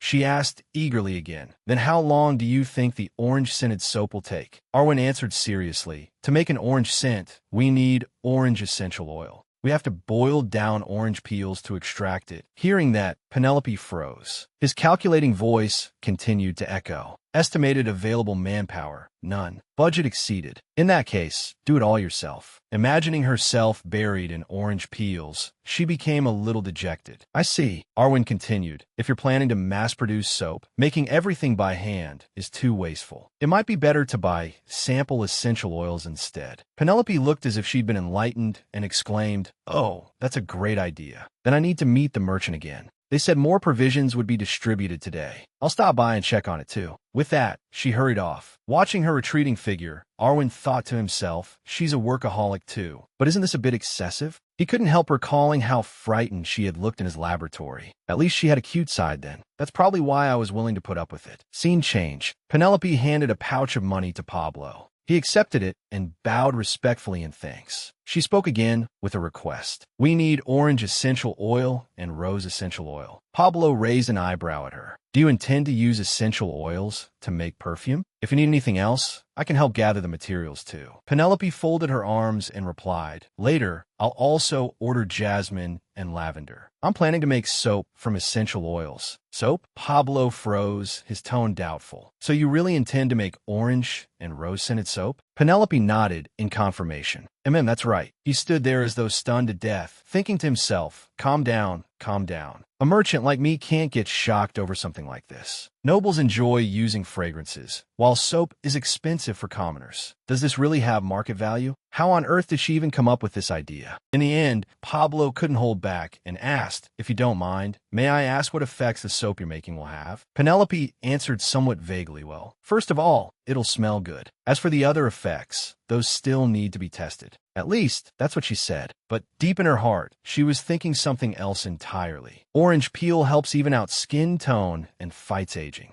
And rose essential oil helps with relaxation and has a seductive effect, so there's no need to explain it in that much detail. Penelope asked again, when can the goods be ready? He replied respectfully, 1 week, no, probably around 4 days. After hearing the answer, she nodded and turned away. The payment will be handled by the steward, so please take care of it. He bowed. Yes, leave it to me. Pablo's gaze suddenly shifted toward the estate. He paused for a moment. What is this? I thought this territory was in terrible shape. Why does it suddenly look like a mountain of money? Pablo couldn't help asking. Steward Halo. It seems Baroness Halo is managing the territory very well in place of the former lord. The steward glared at him, his tone angry. That's not something a merchant like you needs to concern himself with. Just deliver the goods on time. Pablo realized his mistake, and his voice softened. There's one thing I'd like to consider. As a gesture of goodwill toward the representative of the territory, I was thinking of sending a gift. Do you know whether the lady would like silver fox fur? At those words, Head Steward Halo's eyes sparkled. Silver fox fur? Isn't that something rare, even in the north? Pablo placed a hand over his chest with a polite air. It seems it would be a gift to please your new mistress. 2 weeks later, one of the maids was washing her face. Patting her smooth,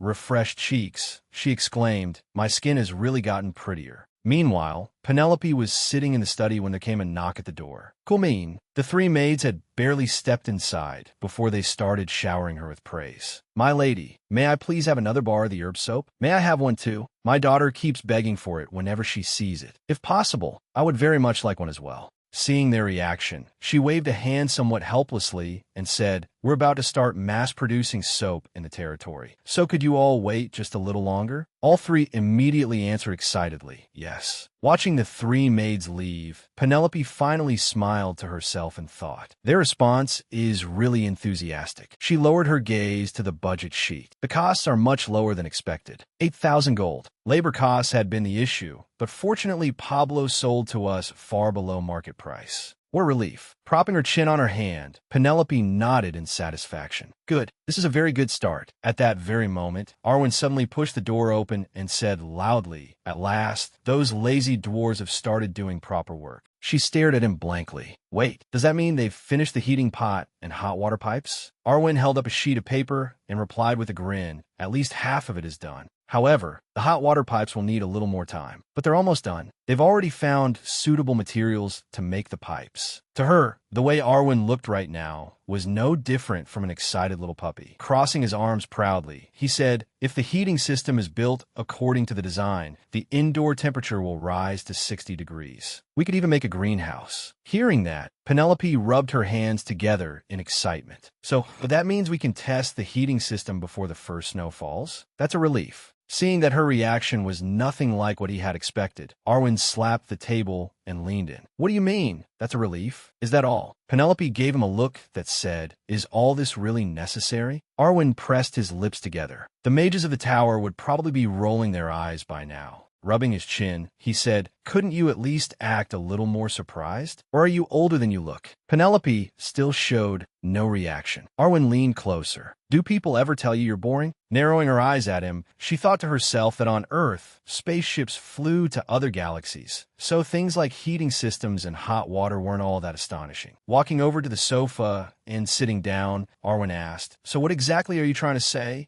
Penelope replied, "Actually, I'm meeting the guild master today to try and finalize a contract. I'm planning to have the guild handle soap distribution instead of the territory." Arwen shot to his feet in shock. "What is this? You haven't even started producing the soap yet, and it's already come to this? Do you even have a guild master you could trust?" Penelope kept writing while answering.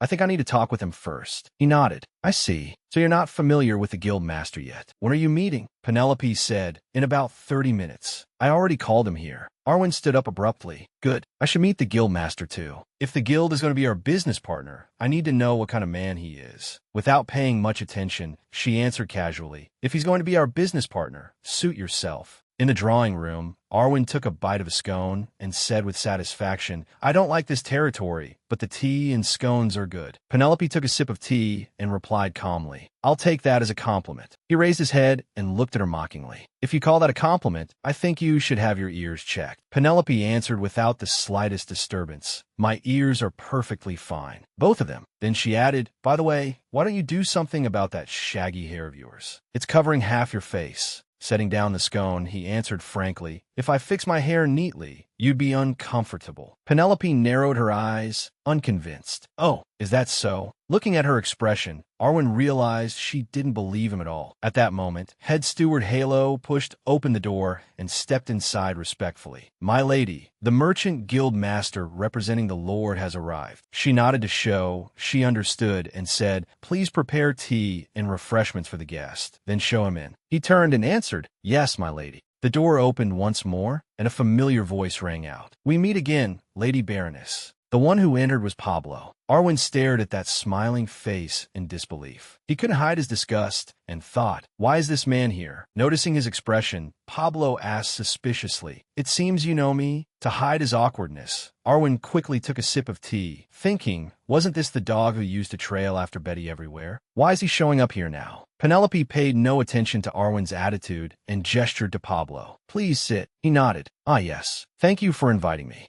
At the same time, tea and pastries were brought in. Penelope extended a hand toward Arwen and introduced him. This is my business partner and also a mage, Pablo Nadif. Ah, so you're a mage. A pleasure to meet you. I am Pablo. I currently run a small guild. Arwen merely curled his lip and didn't bother greeting him in return. Penelope, slightly embarrassed, stepped in to smooth things over. There's no need to mind the mage. He's not very good at socializing. Understanding her meaning, Pablo immediately went along with it. Ah, I see. She pushed a bar of herbal soap toward him and introduced it. This is the soap I made together with the mage. Pablo picked up the soap, hesitating. I see. It's very finely made. But inwardly, doubt arose. Is she showing off that she made this herself? Suddenly, Pablo caught a pleasant scent. Looking at the soap in his hand, he was startled. Orange? Did she add the orange essential oil she bought the other day into the soap? Seeing him stare blankly for a while, Penelope spoke up. What do you think? Pablo came back to himself and answered, I think orange-scented soap would feel rather unfamiliar, but the fragrance is fresh and pleasant. Hearing his assessment, she asked directly, do you think we can sell it? He pressed his lips together and hesitated. To be honest, I'm not sure. He placed the soap bar back down. Penelope understood immediately. As expected, he was very cautious. Pablo lowered his head in thought. Adding fragrance would raise the price of the soap, and soap was already expensive for commoners. They probably wouldn't be very interested.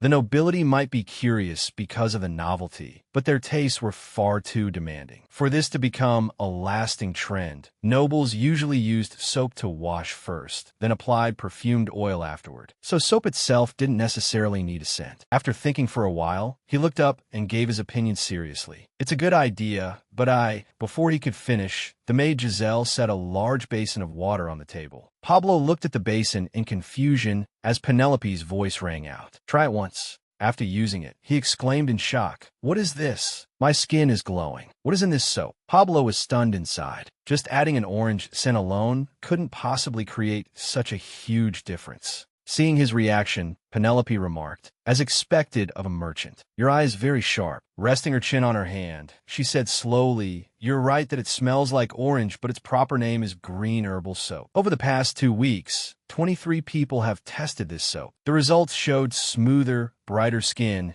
and even noticeable improvement in dark spots, scars, and acne. The documents in front of you are experience reports written directly by the participants. Now I'd like to hear your opinion. And so they negotiated until late afternoon. Penelope pressed a hand to her forehead and sighed. It was exhausting. All afternoon, the two of them had gone back and forth over profit shares. Should I take 3? Should you take 2? I'll settle on 3. You take 3, we take 7. Even Penelope herself couldn't quite understand how the contract had somehow ended up signed just like that. Looking up at the ceiling, she pressed her lips together. They had already come up with a rough sales strategy. Orange and rose-scented soap will be classified as a premium line aimed at high-ranking nobles. In addition, they could reduce the proportion of green herbs to create a cheaper line of soap to sell to commoners. Before leaving, Pablo suggested, may I have a set of herbal soap for promotion? When the social season begins, I'll present them to well-known noble families. Sitting up straight, Penelope looked toward Arwen. What do you think? He had been gobbling down food and only froze when she addressed him. What am I supposed to think? Penelope said, you just saw that man. Don't you have any thoughts? Arwen paused, then muttered in a low voice, still as cunning and hot-tempered as ever. Penelope shot him a surprised glance. Huh, "Do you two know each other?" He shook his head casually. "Not exactly. It's more like indirect acquaintance." Penelope looked suspiciously at the teacup in her hand, but he seemed to know Pablo quite well. Still, as long as he didn't cross the line, that was fine. Arwen turned to her and said, "By the way, don't you think the castle's been colder lately? Are the winter preparations going well?" Penelope answered confidently, "There's no need to worry. According to the steward's report, everything is much better than last year." Leaning back with his arms crossed, Arwen replied, "Is that so? Then I'll move whatever usable equipment remains to this castle and shut down the laboratory. Spatial magic consumes too much of my mana." Penelope answered blandly, "Do as you like." He glanced at her, the corners of his lips curling in a sinister smile. "Is that so?" Seeing that look, Penelope felt a flicker of unease. "I have a feeling I'm going to regret this." After that, I handed full authority to the steward and had a soap workshop built in the community hall.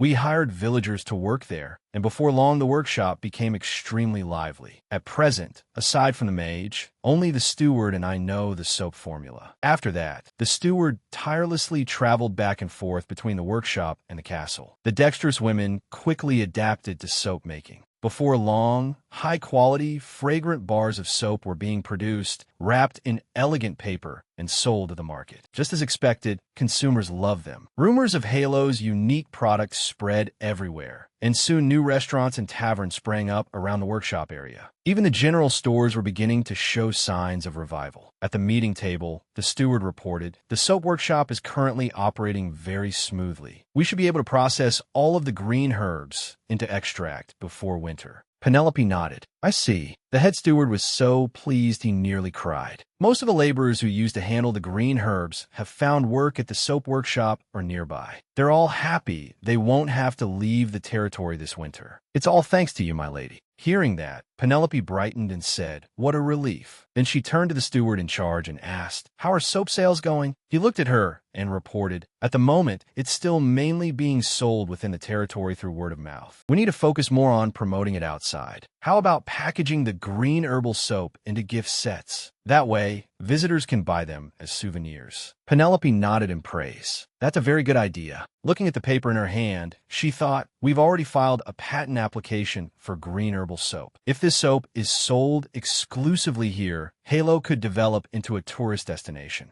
That would bring in more and more money, wouldn't it?" Thinking of that, a smug look appeared on her face. Penelope cleared her throat and said, "Among the soaps produced in the workshop, there are some bars with slight shape defects that lose their commercial value. How about distributing the mildly defective bars to the workers? We could also sell them to the villagers at discounted prices." At once, someone responded, "That's an excellent idea." An idea suddenly came to Penelope. "While we're at it, could we also spread awareness among the workers about the importance of washing hands with soap?" The others blinked in surprise. "Washing hands," she immediately explained. "Most villagers only use soap to wash their faces in the morning or to bathe and wash their hair once every few days. To them, soap is a luxury item, but simply washing your hands before meals or after coming back from outside can prevent many illnesses. I read that it's especially effective in preventing colds." Their eyes sparkled. "I've never heard that before. Can soap really have such astonishing effects?" Penelope hesitated awkwardly. "It's knowledge I learned from a book by a famous physician from the South. In any case, it won't do any harm, so why not implement it throughout the territory?" The head steward enthusiastically thumped his chest and took charge. "If washing hands with soap is effective, then there's no reason not to encourage it. I'll take responsibility for spreading the word to the villagers." Looking at the pile of documents on the table, Penelope thought,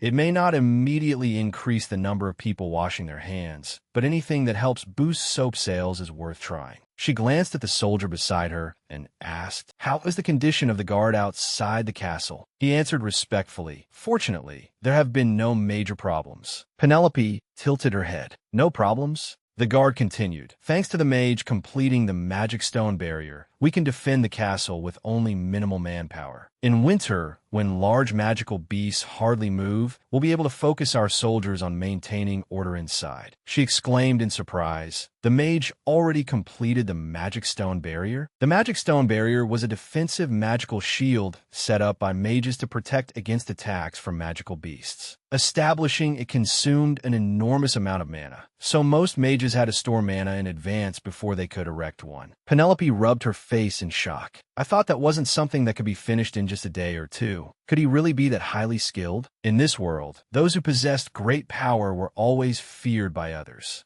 At that moment, someone at the table suddenly spoke up. "Excuse me, I'm very sorry to interrupt, but how exactly did you hire Arwen?" Hearing the question, Penelope was momentarily taken aback as well. The two stewards of the estate exchanged glances and murmured among themselves. The servants said they saw Arwen floating in midair. "Even with my limited knowledge, that seems like an incredibly astonishing magical feat. Could he be an outstanding mage from the magic tower?" Another person couldn't help adding, "I heard that mages are ranked, and those at high levels have towers as large as mountains. I'm worried we may have paid him far too little. Should we hire another mage as well?" Hearing them talk, Penelope also fell into thought. "The mage would stay here until our contract is fulfilled. I often hear rumors that mages use their power to extort enormous profits or enslave others at will, and then cruelly torment them. In times like these, making a living is already hard enough. It would be a disaster if a mage abused his strength. But thinking that far, she said aloud, as long as he doesn't harm the territory, I'll turn a blind eye for now." One of them asked in confusion, "And that's because?" Penelope answered frankly, "Expanding the business requires a mage's skills. Even if I wanted to send him away, I couldn't. I don't have the authority to do that." The whole room instantly fell silent. Penelope sighed and stood up. "The meeting ends here." As soon as she sat down, she sneezed. Penelope rubbed her arms and thought, why did it suddenly get so cold? Seeing her like that, the head steward said, "It seems you should wear thicker clothes. I'll inform the chief steward." Shivering, Penelope murmured, "It's colder than I expected. It looks like winter has really arrived." Hearing that, the head steward blinked in surprise. Compared to previous winters, this is still fairly mild. Penelope froze. "What?" She trembled while holding a cup of hot tea, her teeth chattering. Arwen spoke up. "It seems this year's severe cold wave came earlier than expected. The spirit of snow must be delighted." Penelope said with difficulty, "Cece, could you ask that spirit to calm down a little?" Arwen laughed. "That spirit doesn't listen to humans. To them, humans are just noisy, vulgar creatures."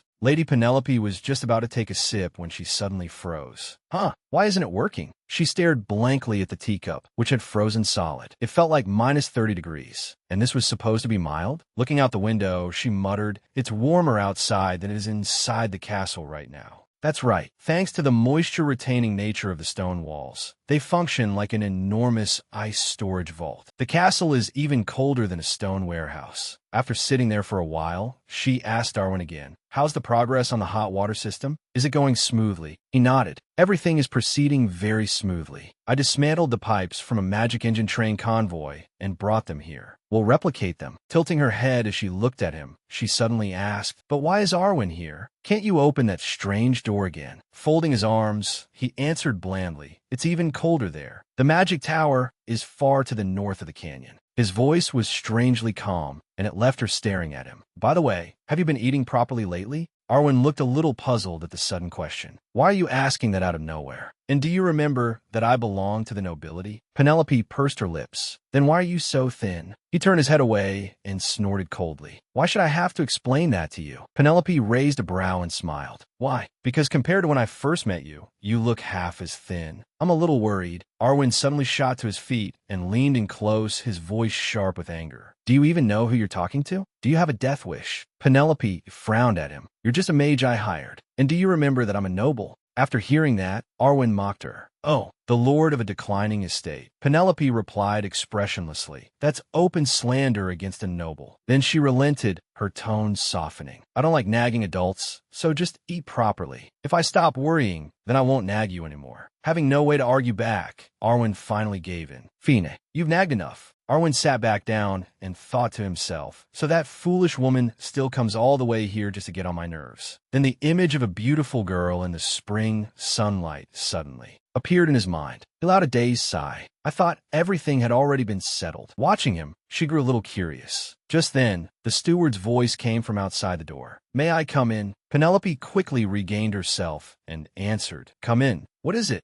The door swung open. He stepped inside and reported, The dwarves have finished the floor heating system. Penelope immediately followed the steward outside. They headed to the gardener's house. Arwen spoke up suspiciously. Have they already started operating the heating system? Penelope quickly stopped him. Wait, don't do it here. Let's go inside and check first. The three of them walked up and knocked. The two dwarves appeared at once to greet them. Come in. It's freezing out. Please come inside. Please take off your shoes. Arwen pressed his lips together hesitantly. But as soon as they stepped inside, head steward Halo gasped in shock. Good heavens, why is it so warm in here? Penelope bent down and touched the floor. Warmth spread from the floorboards into her palm. Penelope cried out happily. It really worked. The young dwarf stepped forward and boasted cheerfully. That's right. Thanks to the mage's genius and our craftsmanship, every difficulty was solved in no time. She suddenly realized something and exclaimed in surprise. You laid bricks under the floor? Another voice answered yes. We removed the old flooring, installed hot water pipes underneath, covered them with yellow clay, and finally laid tightly fitted bricks on top so the heat would conduct efficiently. We also plastered the walls with yellow clay before putting up wallpaper.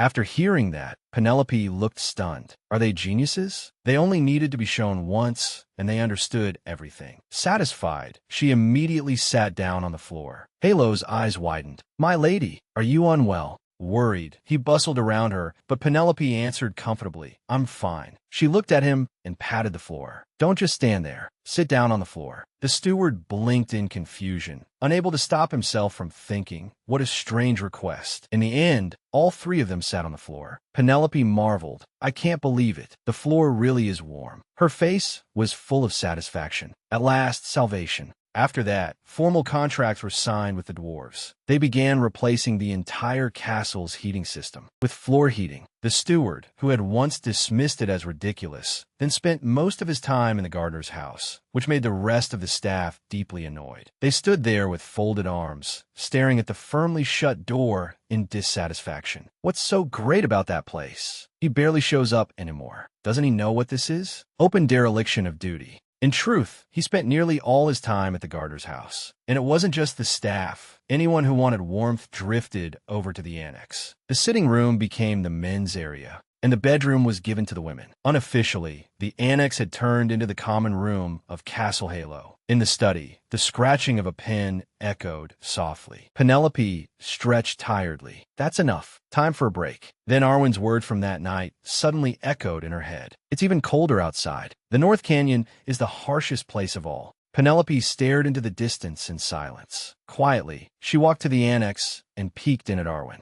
She saw a hot tear running from the corner of his eye. Penelope quickly shut the door, leaning back against it. She tilted her head up thoughtfully. Inside the annex, the maids were exclaiming, I never imagined I could sleep so warmly in winter. Giselle said with satisfaction. The knights even say they could go to bed in summer night clothes. The maid across from her chimed in. Every time we leave here and go back to the castle, the cold becomes unbearable. It's so cold we just want to come running back. Watching them happily, Penelope thought, if only the bedroom could hold all the maids. She suddenly spoke up. It won't be long now. The dwarves said they'll soon finish installing the heating system in my room. Once that's done, this place can be used entirely. After the guards' rooms are heated, I'll gradually expand the heating system to the servants' quarters as well. Hearing that, the maids looked ready to float into the air with joy. Just hearing that makes me happy already. If that happens, I wouldn't mind living in this castle for the rest of my life. Just then, the doors suddenly burst open. A maid entered. My lady, the roasted sweet potatoes are ready. I also brought the milk, just as you ordered. Penelope's eyes sparkled. Thank you. Did you offer some to the mage in the sitting room? They looked delicious. The maid nodded. The mage said he didn't want to eat. She suddenly paused. Last night's image flashed through her mind. It seemed the emotional shock was still weighing on him heavily. Even so, he still had to eat on time. They would be working together for a long while yet. Rising to her feet, she said to the maid, I'll go myself. Give me the sweet potatoes. They stared at her in surprise. "You're going yourself, my lady?" Penelope held out her hand and nodded, thinking, if you want to work efficiently, you have to eat properly. She pushed the door open and stepped into the men's area. Seeing her, the household stewards looked puzzled. She hadn't even bothered to get up earlier. So what was this now? Penelope coughed awkwardly. Just sit down. Don't mind me." She brushed past them and walked over to Arwen. He sighed and said, "If you need the toilet, just go straight ahead." Penelope didn't budge and simply looked at him. "Get up and eat a roasted sweet potato." The stewards nearby shot stunned looks in their direction. Arwen immediately snapped. "Sweet potato? That's what people on the verge of starving eat. Don't force weird food like that on me." Without another word, she stuffed one into his mouth. Penelope said sternly, "This isn't an ordinary sweet potato. It's a roasted sweet potato." He jerked upright, took the potato in hand, looked at it, then at her. "What is this? You're feeding me sweet potatoes? Do you know people can choke to death on these?" Penelope held out a cup of milk. "Then if you choke, drink milk." Left with no other option, Arwen took the cup and drained it in one go. Then he shouted angrily, "What kind of absurd logic is that? Are you trying to kill me?" Penelope ignored his outrage and smiled. "It's good, right?" He froze. She continued, "Sweet and rich, and it melts in your mouth, right?" Arwen thought helplessly, how could someone be this shameless and wild? Then he looked down again at the fragrant sweet potatoes and swallowed. Gulp. After hesitating for a long time, he finally answered, "Yeah." A little while later, Arwen asked with reddened cheeks, "So, are there no more sweet potatoes?" Penelope stood up at once and nodded. "No more. I'll roast some more."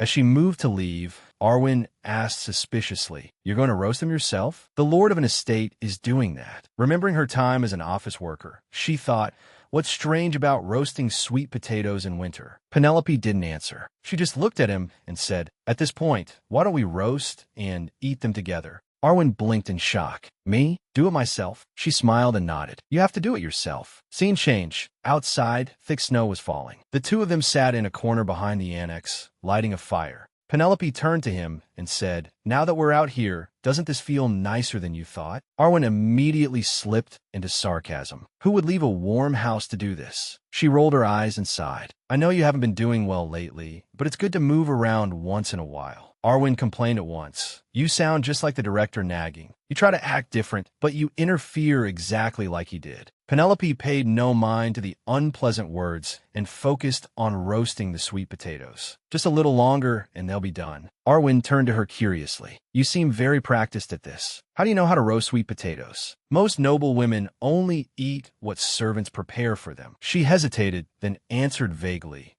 Well, for this sort of thing, you just follow your instincts," Arwen suddenly said. "Sitting still only makes people feel more depressed. Thank you for doing this for me." At that, Penelope turned and asked, "Do you feel a little better now?" He looked confused. "Better? Better about what?" She lifted her gaze to the sky and said slowly, "It's a way to forget someone." Feeling the snow fall from the sky, sitting by a fire roasting sweet potatoes and eating them, Arwen instantly recoiled, stammering, What? What's with you? You know something, don't you?" Penelope chuckled softly. "Arwen, you've been making it obvious. How could I not notice? Everyone knows the estate's mage is suffering from heartbreak, even the knights." Seeing his stunned expression, she faltered. "Wait, what? Did you really think you weren't obvious?" Penelope sighed and gently advised him, "If you don't intend to throw your life away for someone who belongs to the past." He fell silent, saying nothing, while inwardly mocking himself. If only it were that simple. I wouldn't have come all this way otherwise. Betty was everything to me. Just to see her smile, I would have done anything, even if it meant offering up my life. But Betty did not choose me. For the first time, the pain of love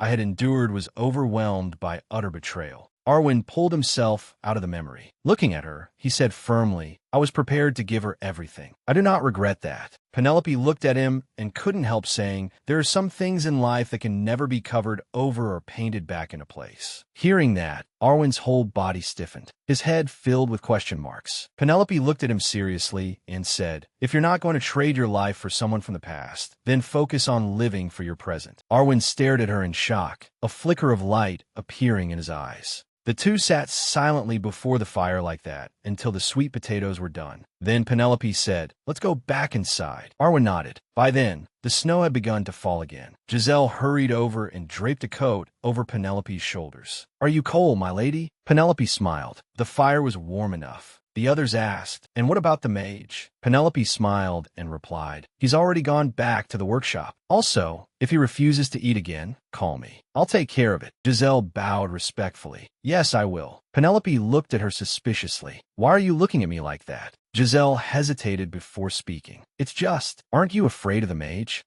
He seems extremely powerful, and his personality is rather cold. Then Penelope asked bluntly, are you afraid of him? Giselle gathered herself and lowered her head, murmuring, I'm not sure either. But scenes of the two of them working together came to mind. Arwen standing behind them and watching, or holding a bottle of medicine with a blank expression. After thinking for a while, Giselle finally summoned up the courage to speak honestly. From what I've seen, he doesn't seem like a bad person. Hearing that, the corners of Penelope's lips curved gently upward. She looked at Giselle and agreed. I think so too. The next morning, Arwen pushed open the dining room door, sounding slightly displeased. What is this? Have you already had breakfast? Penelope looked up at him. Do you want to eat together? Arwen hesitated. Can I? She couldn't help thinking. What is with him? Does he feel guilty about how harsh he was last night? Penelope cleared her throat. Sit down quickly. Soup isn't good once it gets cold. Outside the window, the guards were busily practicing with their swords. Meanwhile, Arwen was wolfing down his food, forcing Penelope to remind him, if you eat too fast, you'll get indigestion. Arwen answered while chewing. This is me eating as slowly as I can. Seeing how optimistic he looked, she felt relieved. It seems he really has worked through it. Her persistent stare made Arwen pause. Why do you keep looking at me? If you're not going to eat, Penelope answered honestly, I'm surprised by how much you eat. He cast a cool glance at the portion on her table. What's so surprising about that? If you're not going to eat, I'll eat yours too. Penelope hurriedly grabbed her sweet potato. I'm eating. She took a bite and chewed. Suddenly, Arwen's gaze caught on something. Instinctively, he reached a hand out, but stopped halfway. Then he lowered his head and reminded her, you've got sweet potato at the corner of your mouth. Aren't you a noble? What kind of table manners are those? Penelope blankly rubbed her face. Really? I've got some there. Before long, everything on the breakfast table had been cleared away. Outside, the clash of metal and the voice of the training commander rang out. Penelope sipped her tea and murmured, if only everything could stay this peaceful forever. Once the castle's heating is finished, moving around will be much easier. Should I renovate the castle this winter? Once the heating is done, I'll have to take care of the soap workshop too. Outside the door, voices of complaint rang out. It's too hot, too hot. Watching the knights train as metal clanged, Penelope's eyes sparkled. Seeing that look on her face, Arwen couldn't help asking, is that really so enjoyable to you? She turned to him in confusion. What do you mean? Folding his arms, he replied, people crashing their bodies together until someone starts bleeding. Penelope stared at him blankly. Do they spar intending not to bleed? Anyway, they're only practice swords. Arwen answered at once. Out of all the ways to subdue another person, that is the most barbaric. She frowned, saying that is an insult to the knights training here. Arwen folded his arms and replied seriously, that is the reality they face from the moment they take up a sword. Penelope narrowed her eyes at him and thought, he's sharper than usual today. When a mage regains his energy, his words become strangely cutting again. After a while, she finally said, I think people ought to be grateful to those who save lives without dirtying their own hands. I'm saving your life right now, you know. Hearing that, Arwen snapped irritably. And who do you think erected the magical stone barrier outside the castle walls? Penelope looked utterly innocent. Didn't I say so? Then her expression changed,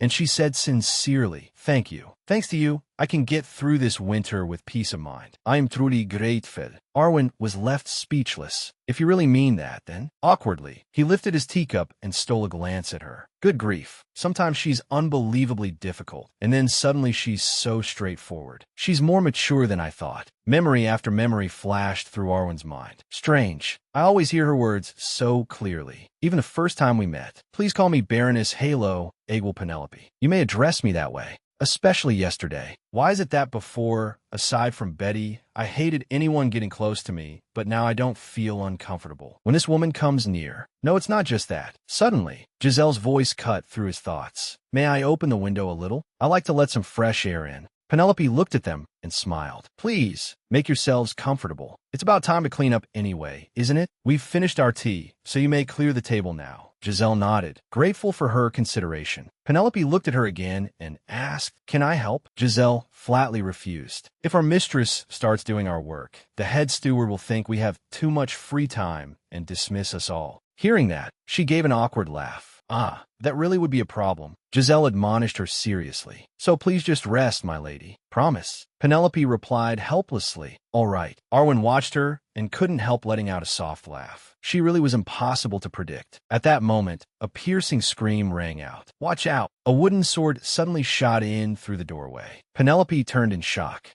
At the critical moment, he reacted in time and caught the sword. She was still frozen in fear. Arwen teased lightly. See, that's the second time I've saved your life. He smiled, his eyes shining brightly. Only then did Penelope come back to herself. Her face flushed red as she looked at Arwen. From one corner of the training yard, a voice echoed out. From now on, don't speak for others in public without permission. Arwen stood high above, speaking down toward those below. If you're incompetent, where do you get the confidence to show off like that? If you want to train, then do it somewhere no one can see. He added, if you understand, then pick up that ugly heap of metal and act like a proper gate dog. Stand guard. You're useless for anything else anyway. Hearing that, the two people hurriedly bowed their heads and apologized. I am sorry if I committed a grave offense. Arwen's gaze suddenly flicked behind him. A magic sphere appeared. Still in a foul mood, he turned and walked away. Penelope could only blush as she watched his back retreat, suddenly recalling his gentle side. What is this? Why is my heart racing like this? Penelope flushed shyly, then called out, Do you know swordsmanship too? Arwen stopped, but without turning around he said, What are you talking about? Penelope explained, I thought you were a mage, Arwen. He did not deny it. That only made her more curious. But you caught a flying sword. Was that magic? Arwen held his head and sighed. Not entirely. It was reflex. She looked at him with admiration in her eyes. In most stories, side characters rarely had overwhelmingly powerful abilities. They existed to make the protagonist stand out. But the rules never said that a mage couldn't also be skilled with a sword. Except for one person, the master of the tower, a genius. Even if he started late, he could still have become a legendary swordsman. But because he avoided bloodshed and hated the oppression of the weak, he never picked up a sword again. However, if provoked first, he would absolutely show no mercy. Penelope rubbed her chin and sank into thought. Come to think of it, Israel and Egwil, their names sounded rather similar. A flash of lightning seemed to run through her mind. Her eyes widened suddenly. Wait, could it be? Soft platinum hair gleaming like honey, a gentle yet playful personality that made readers' hearts flutter every time he flirted with the heroine. Could that be Egwil? But this dry, brittle blonde hair, these shabby clothes? No way. That was impossible. By then, Arwen was annoyed, gritting his teeth. Why do you keep staring at me like that? Penelope quickly waved her hands. It's nothing. I was just startled, so I got a little distracted. She looked straight at him, thinking about it carefully. He really did look shabby, but his skin was very fair. Broad shoulders, tall frame, lean and toned body. Could he really be the master of the tower? Just then, a voice called from outside. Are you in there? Head steward, requesting permission to enter, my lady. Two figures stepped through the doorway. Pablo bowed respectfully. It's been a while, hasn't it? He lifted his eyes and was startled to see the unfriendly look on Arwen's face, while Penelope cheerfully greeted him back. Yes, come in. Pablo was about to step forward, but the steward raised a hand to stop him. Shoes must be removed here. Hearing that, he looked surprised. Remove my shoes? Right here. Pablo turned to look at Penelope, then froze in shock when his gaze fell on her bare feet. Pablo blushed red with embarrassment. He had never expected to see a noblewoman's bare feet. The steward urged him, hurry. Startled, he answered, why yes. Pablo's bare feet touched the floor lightly, and he stepped forward in amazement. His eyes lit up as he cried out in delight. Good heavens, what kind of magic is this? The steward calmly replied, Come to think of it, this is probably your first time experiencing an underfloor heating system, isn't it? Pablo looked astonished. Underfloor heating? That's what this heating device is called. How marvelous. Crossing her arms, Penelope asked, What brings you here today? He answered calmly, I brought the ingredients for making soap, and while I was at it, I thought of you, so I stopped by to greet you. Pablo's eyes were still sparkling. The steward said you weren't at the castle, so I followed him here. Penelope let out a helpless sigh. I can see right through him. Then she said evenly to Pablo, "The patent for the underfloor heating system belongs to me and the Mage Arwen. Production and installation are being handled by the dwarves. If you want to get involved in expanding the business, you'll need to speak directly with them." Pablo fell silent for a moment. Then, as if he could already see a mountain of money before his eyes, he cried out excitedly, "I understand." Pablo bowed to Penelope. "May I meet the dwarves?" She answered, "They're working at the main castle. You can go there and find them." Hearing that, Pablo eagerly pulled out a large gift box, startling Arwen. "Then thank you for allowing me to stop by. And this as well. I hope you'll like it." Penelope looked at the gift box in surprise. "These are coffee beans." Pablo looked astonished. "You know coffee? As you know, it's a favorite drink among southern nobles. It's a little bitter at first, but once you get used to it, it's very good." Remembering her past life, Penelope could only smile awkwardly. "It would be stranger if I didn't know coffee. It was an everyday drink in Korea."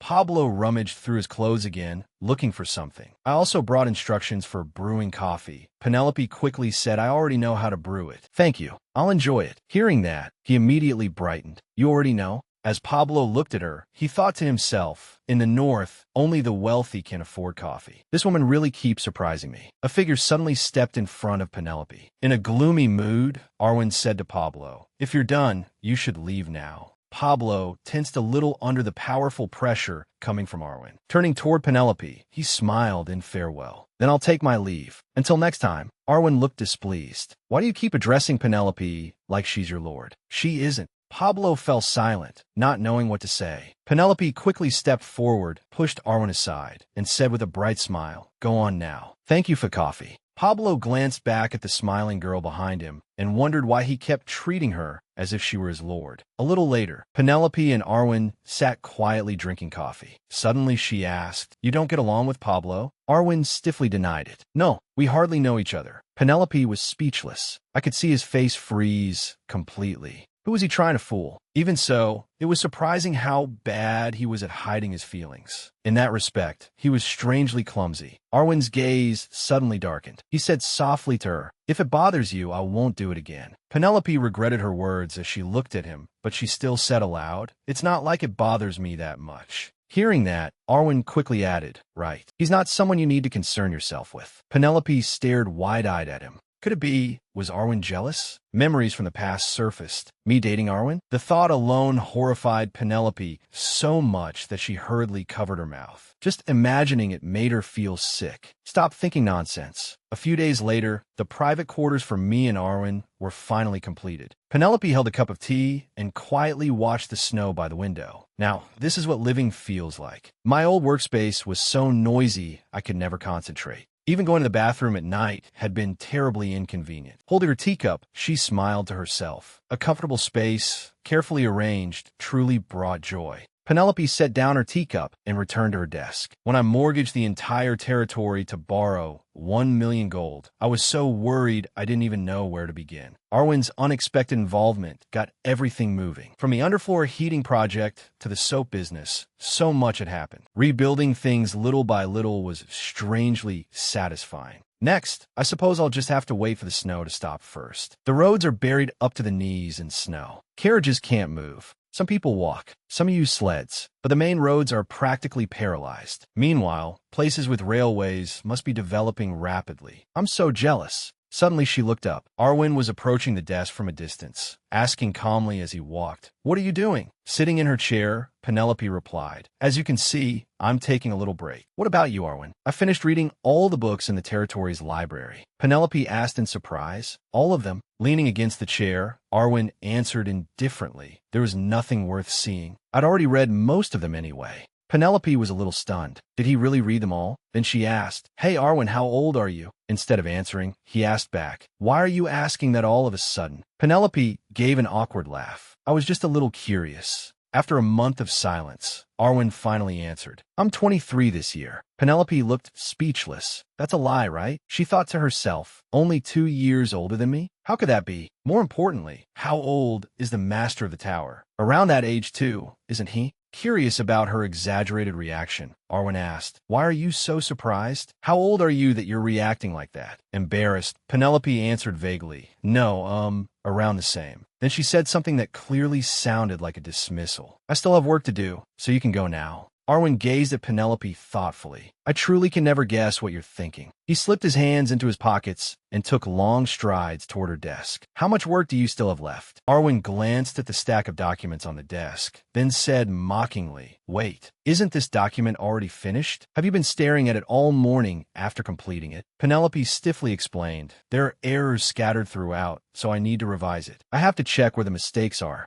Then a stream of magic suddenly lifted the paper and pen into the air, and the letters on the page rose up with them. A neatly arranged page slowly settled back down. Arwen stood there with his arms folded, his tone calm. There, done. Penelope stared in shock at the neatly stacked papers before her. Is he even human? Or is he a computer? Suddenly, Arwen planted a hand on her desk, making Penelope flinch and look up. I'm bored. Leave that for later. Her eyes widened in shock. What? Arwen gently held out his hand to Penelope. Come to the top of the territory with me. I'll show you something wonderful. Penelope stared at the man before her. Thinking of the harsh weather outside, she asked quietly, in weather like this? A strong hand took hold of Penelope's wrist. Without a word, Arwen simply grabbed her hand and pulled her along, leaving her stunned. Her eyes stayed fixed on the man's back before her, and her cheeks grew faintly red. His back looked incredibly broad and steady in Penelope's eyes. Outside, the snow was still falling endlessly. Penelope cried out in alarm. You mean you want me to jump out the window with you? Arwen blinked. Is there a problem? She was nearly in tears. That idea itself is the problem.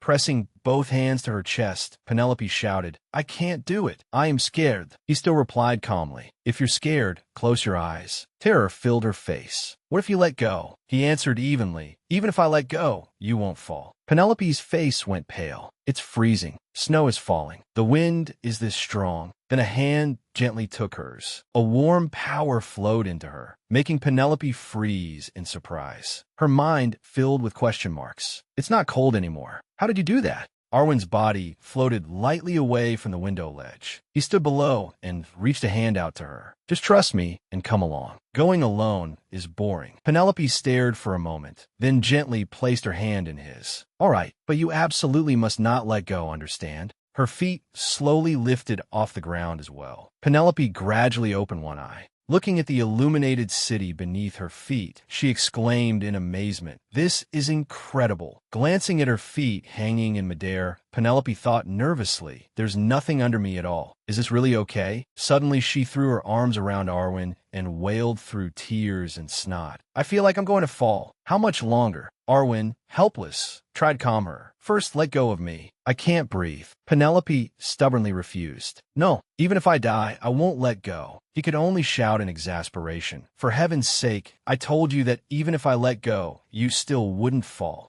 Not long after, Arwen said helplessly to Penelope, who was still clinging tightly to him and trembling, Can you get down now? And stop strangling me. She looked up at him with puppy dog eyes, her voice thick as she asked, It's safe now, right? Then Penelope's eyes suddenly widened. The glittering night view of the city made her gasp. It's so beautiful, like a painting. Arwen said nothing, only let out a soft laugh. Looking at her, he thought to himself, this should be enough to repay the debt I owe, shouldn't it? In the peaceful night view of the town, Penelope's voice rang out. There are monsters living in there, right? He turned and replied, Why? Do you want to go in and see for yourself? Hearing that, she shuddered and clung to him as she answered, No way. Monsters are huge and hideous, and they hunt people to eat them. For a moment, Penelope quietly admired the beautiful scenery, then said enviously, But you're really lucky. You get to see a view like this all the time. Unlike her mood, Arwen's turned somber. Not really. No matter how beautiful something is, if you look at it too often, you get tired of it. At that, Penelope grumbled irritably. Do you have to be so indifferent about everything? Then why do you even come up here? He answered briefly, almost absently, Because of you.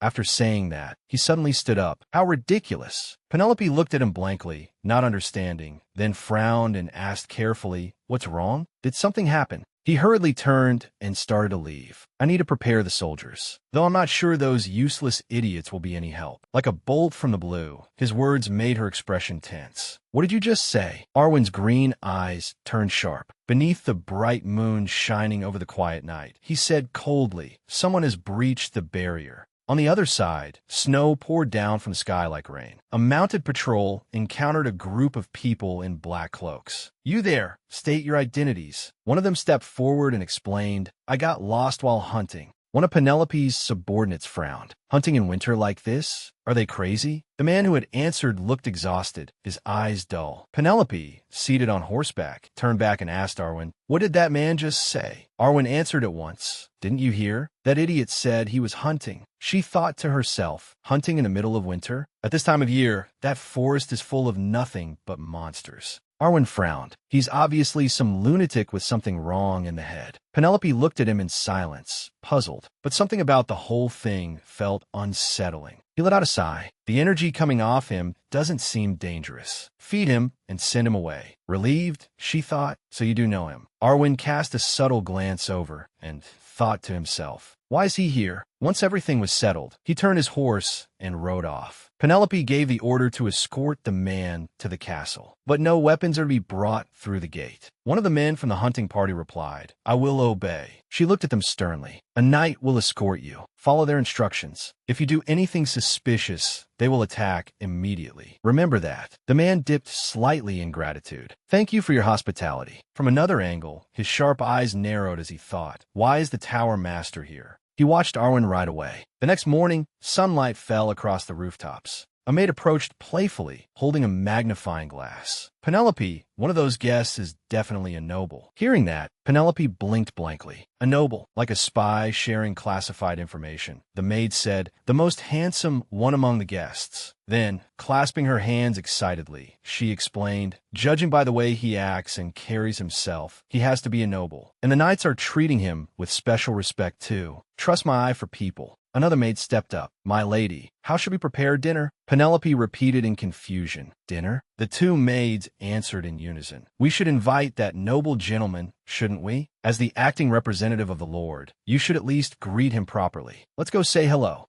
At that, Penelope gave a faint smile. "Call the steward and ask." A little later, head steward Halo said in surprise, "You mean one of the guests is a noble?" By then, she was seated in the drawing room, seriously discussing the matter with the stewards. That's what the maid said. "I don't understand why they be hunting in weather like this. If there really is a noble among them, then as the acting lord, I should invite them to dine, shouldn't I?" The finance officer stroked his beard and added, "Receiving a noble who has visited the territory is the bare minimum of courtesy. But if they have not revealed their identity themselves, I do not know whether that would be the proper thing to do." Another person spoke up. "If a noble leading a hunting party takes offense, it could become a major problem." The finance officer analyzed the situation. "So they still have not revealed their identity?" Someone else answered, "Perhaps they did not think it necessary. Nobles often assume others will recognize them on their own." Penelope looked back and forth, listening to everyone's opinions. Gradually, the discussion turned into an argument. Sitting in the middle, she could only smile awkwardly in silence. "So we should invite them to dinner. That's the proper way, isn't it? But what if they still refuse to say who they are? We must maintain proper decorum in front of a noble." Just then, Arwen pushed the door open and stepped in. "Why is everyone gathered here in the cold? What's going on?" Penelope explained, "The girls say there's a noble among the guests." Arwen yawned and said indifferently, "So, we're discussing whether we should invite them to dinner in my capacity as acting lord." On hearing that, Arwen paused and frowned. Crossing his arms, he said irritably, "There's no need to treat them that carefully. Feed them and send them off." She looked at him helplessly. "How can you be so cold? They'll freeze to death out in the snow." Suddenly, another voice cut in, making both of them turn. "How thoughtful. Thank you for your concern." Everyone present looked in that direction at once. Seeing the man who had entered, Penelope thought, "Is that the noble Lola was talking about?" The man walked in with an easy smile. "Long time no see. Aren't you going to greet me?" Arwen only shot him a cold glance and said flatly, "I don't remember us being that close." The other man replied gently, "What a shame." Lionel's gaze toward Arwen turned suggestive. "I thought there was a deep bond between us." Arwen shot back at once. "Life really is full of lunatics, isn't it?" Seeing the tension between them, Penelope, seated between the two, thought to herself, it's like invisible sparks are flying between them. Then she spoke up to cut through the atmosphere. "Penelope." She gave a formal curtsy in greeting. "I am the acting lord of this territory and the current master of this castle. You may call me Baroness Penelope." Lionel stared at her in brief surprise, then bowed politely in return. "I am Lionel Leovan."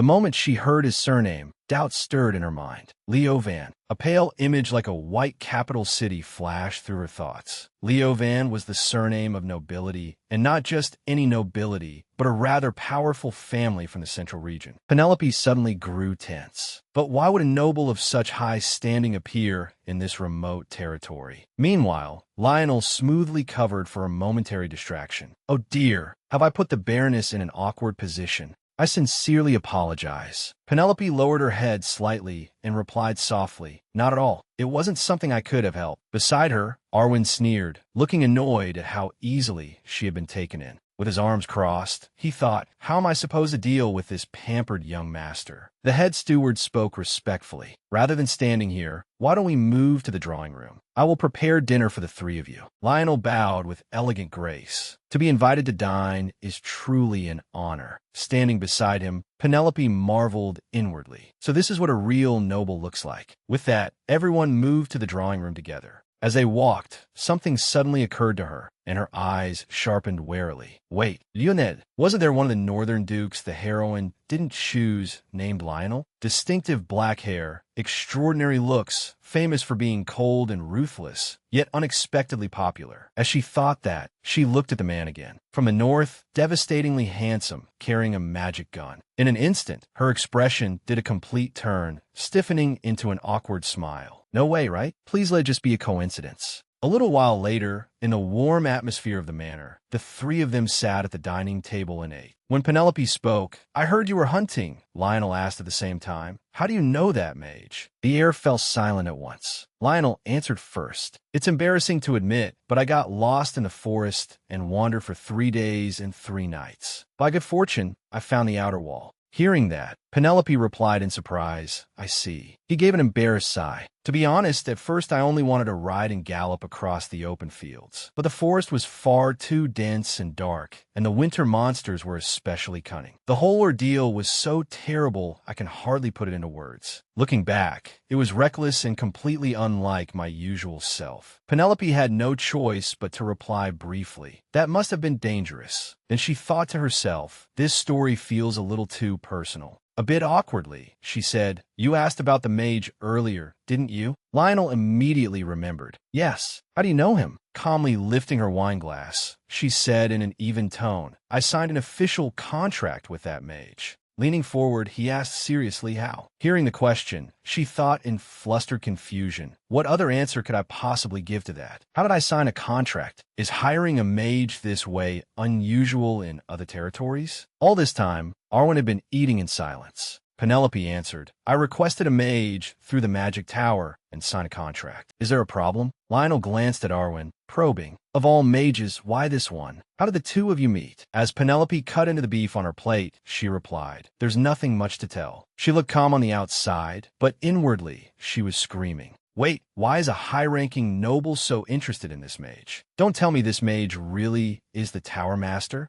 Suddenly, Arwen spoke. Am I the mage you people are talking about? Inwardly, she thought, who else would it be? Then Penelope put on a friendly smile. I only met that mage by chance. But how do the two of you know each other? That made both of the men listening pause. They looked at each other in silence. Arwen's hair covered half his face, hiding any trace of emotion. Lionel widened his eyes in surprise, then burst out laughing, shattering the silence. With a faint smile, he raised a hand. My apologies. This is the first time I've ever seen this mage behave so amicably toward someone. Penelope's eyes lit up. Even his smile is beautiful, she thought. Lionel spoke warmly. You may call me Lion. Please feel free to use my name, Baroness. She smiled gently. Then I'll call you Lion. She took a sip of wine and glanced at him sideways, thinking, a noble named Lion, disliked by the Tower Master. The moment the thought crossed her mind, a cold sweat broke out all over her. No way, right? It has to be a coincidence. Even if there are a lot of similarities, I don't want to know. I'll just pretend I don't. Lionel suddenly spoke.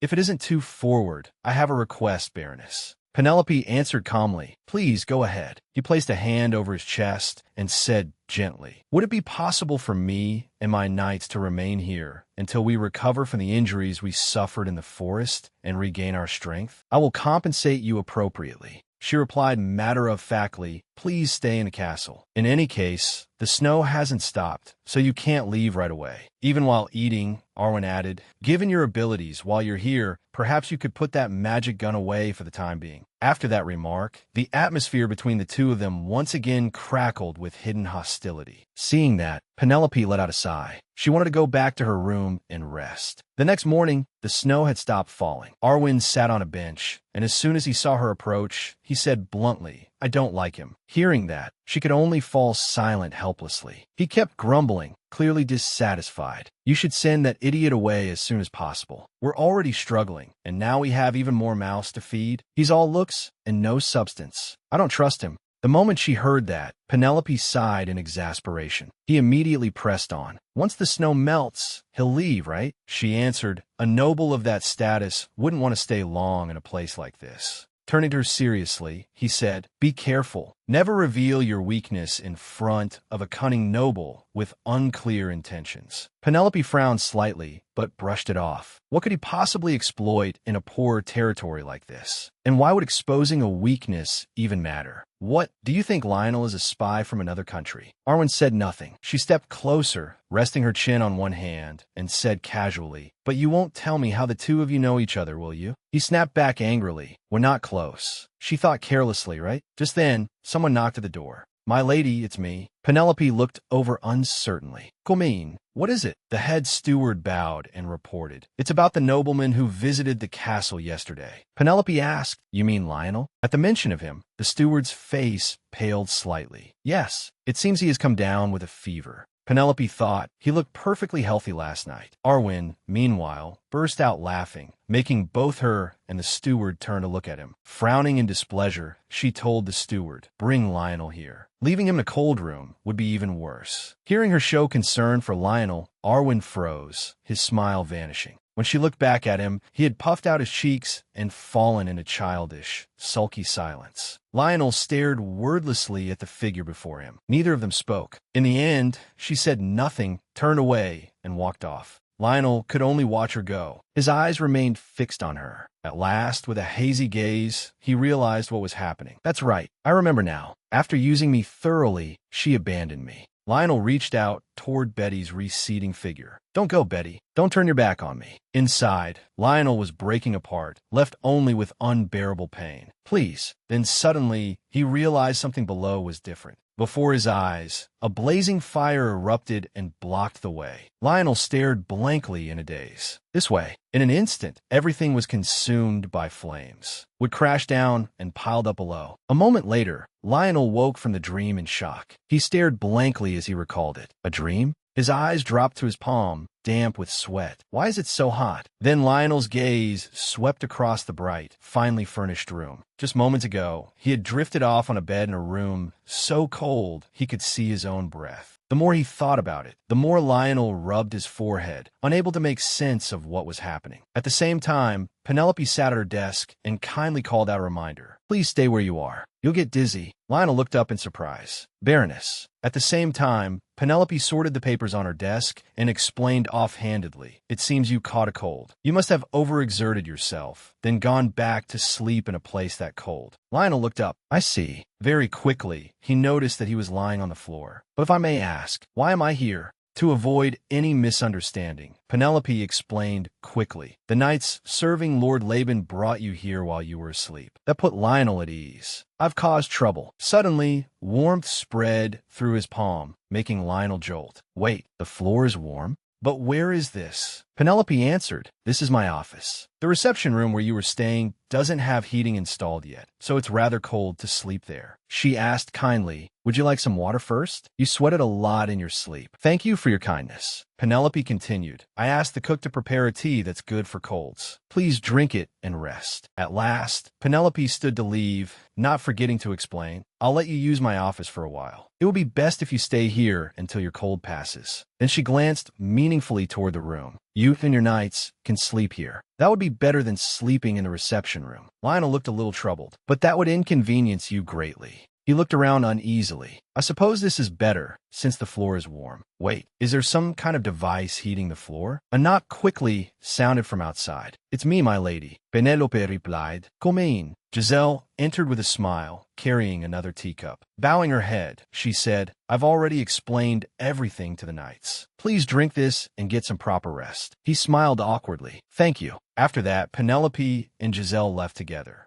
Outside, the cold landscape was blanketed in snow. Lionel stretched and tried to sit up, looking around. Touching the floor in surprise, he said, Why is it so warm in here? Did the mage do this? What exactly is going on? Arwen, seated in a chair across from him, suddenly spoke. What do you mean, what's going on? You're obviously causing a huge mess. Lionel's gaze landed on him in shock. Israel. Arwen shot him a warning glance. Watch your tongue, Lion. The tower master of the Mage Tower, living in a remote castle of all places. Can the pain of a broken heart really be that overwhelming? Arwen rose without the slightest hesitation and mocked him. And what about you? Hunting monsters? Even stupidity has its limits. You searched the entire forest. Were you hoping to freeze to death this winter? People call that self-torture. Now that your enemies have heard you left the capital, they'll definitely send assassins after you, right? Is that how you're planning to die? Aguil's gaze settled on Lionel. Lionel looked back at him meaningfully. Unfortunately, the two of them shared the same fate. They had both given their hearts to the same woman, and both had been rejected. Though they stood with their backs to each other, they shared the— Lionel narrowed his eyes and lowered his head. A different emotion flickered in his gaze. The image of Penelope stepping out of the room came to mind. The more I look at her, the stranger she seems. Is that woman really the mistress of this castle?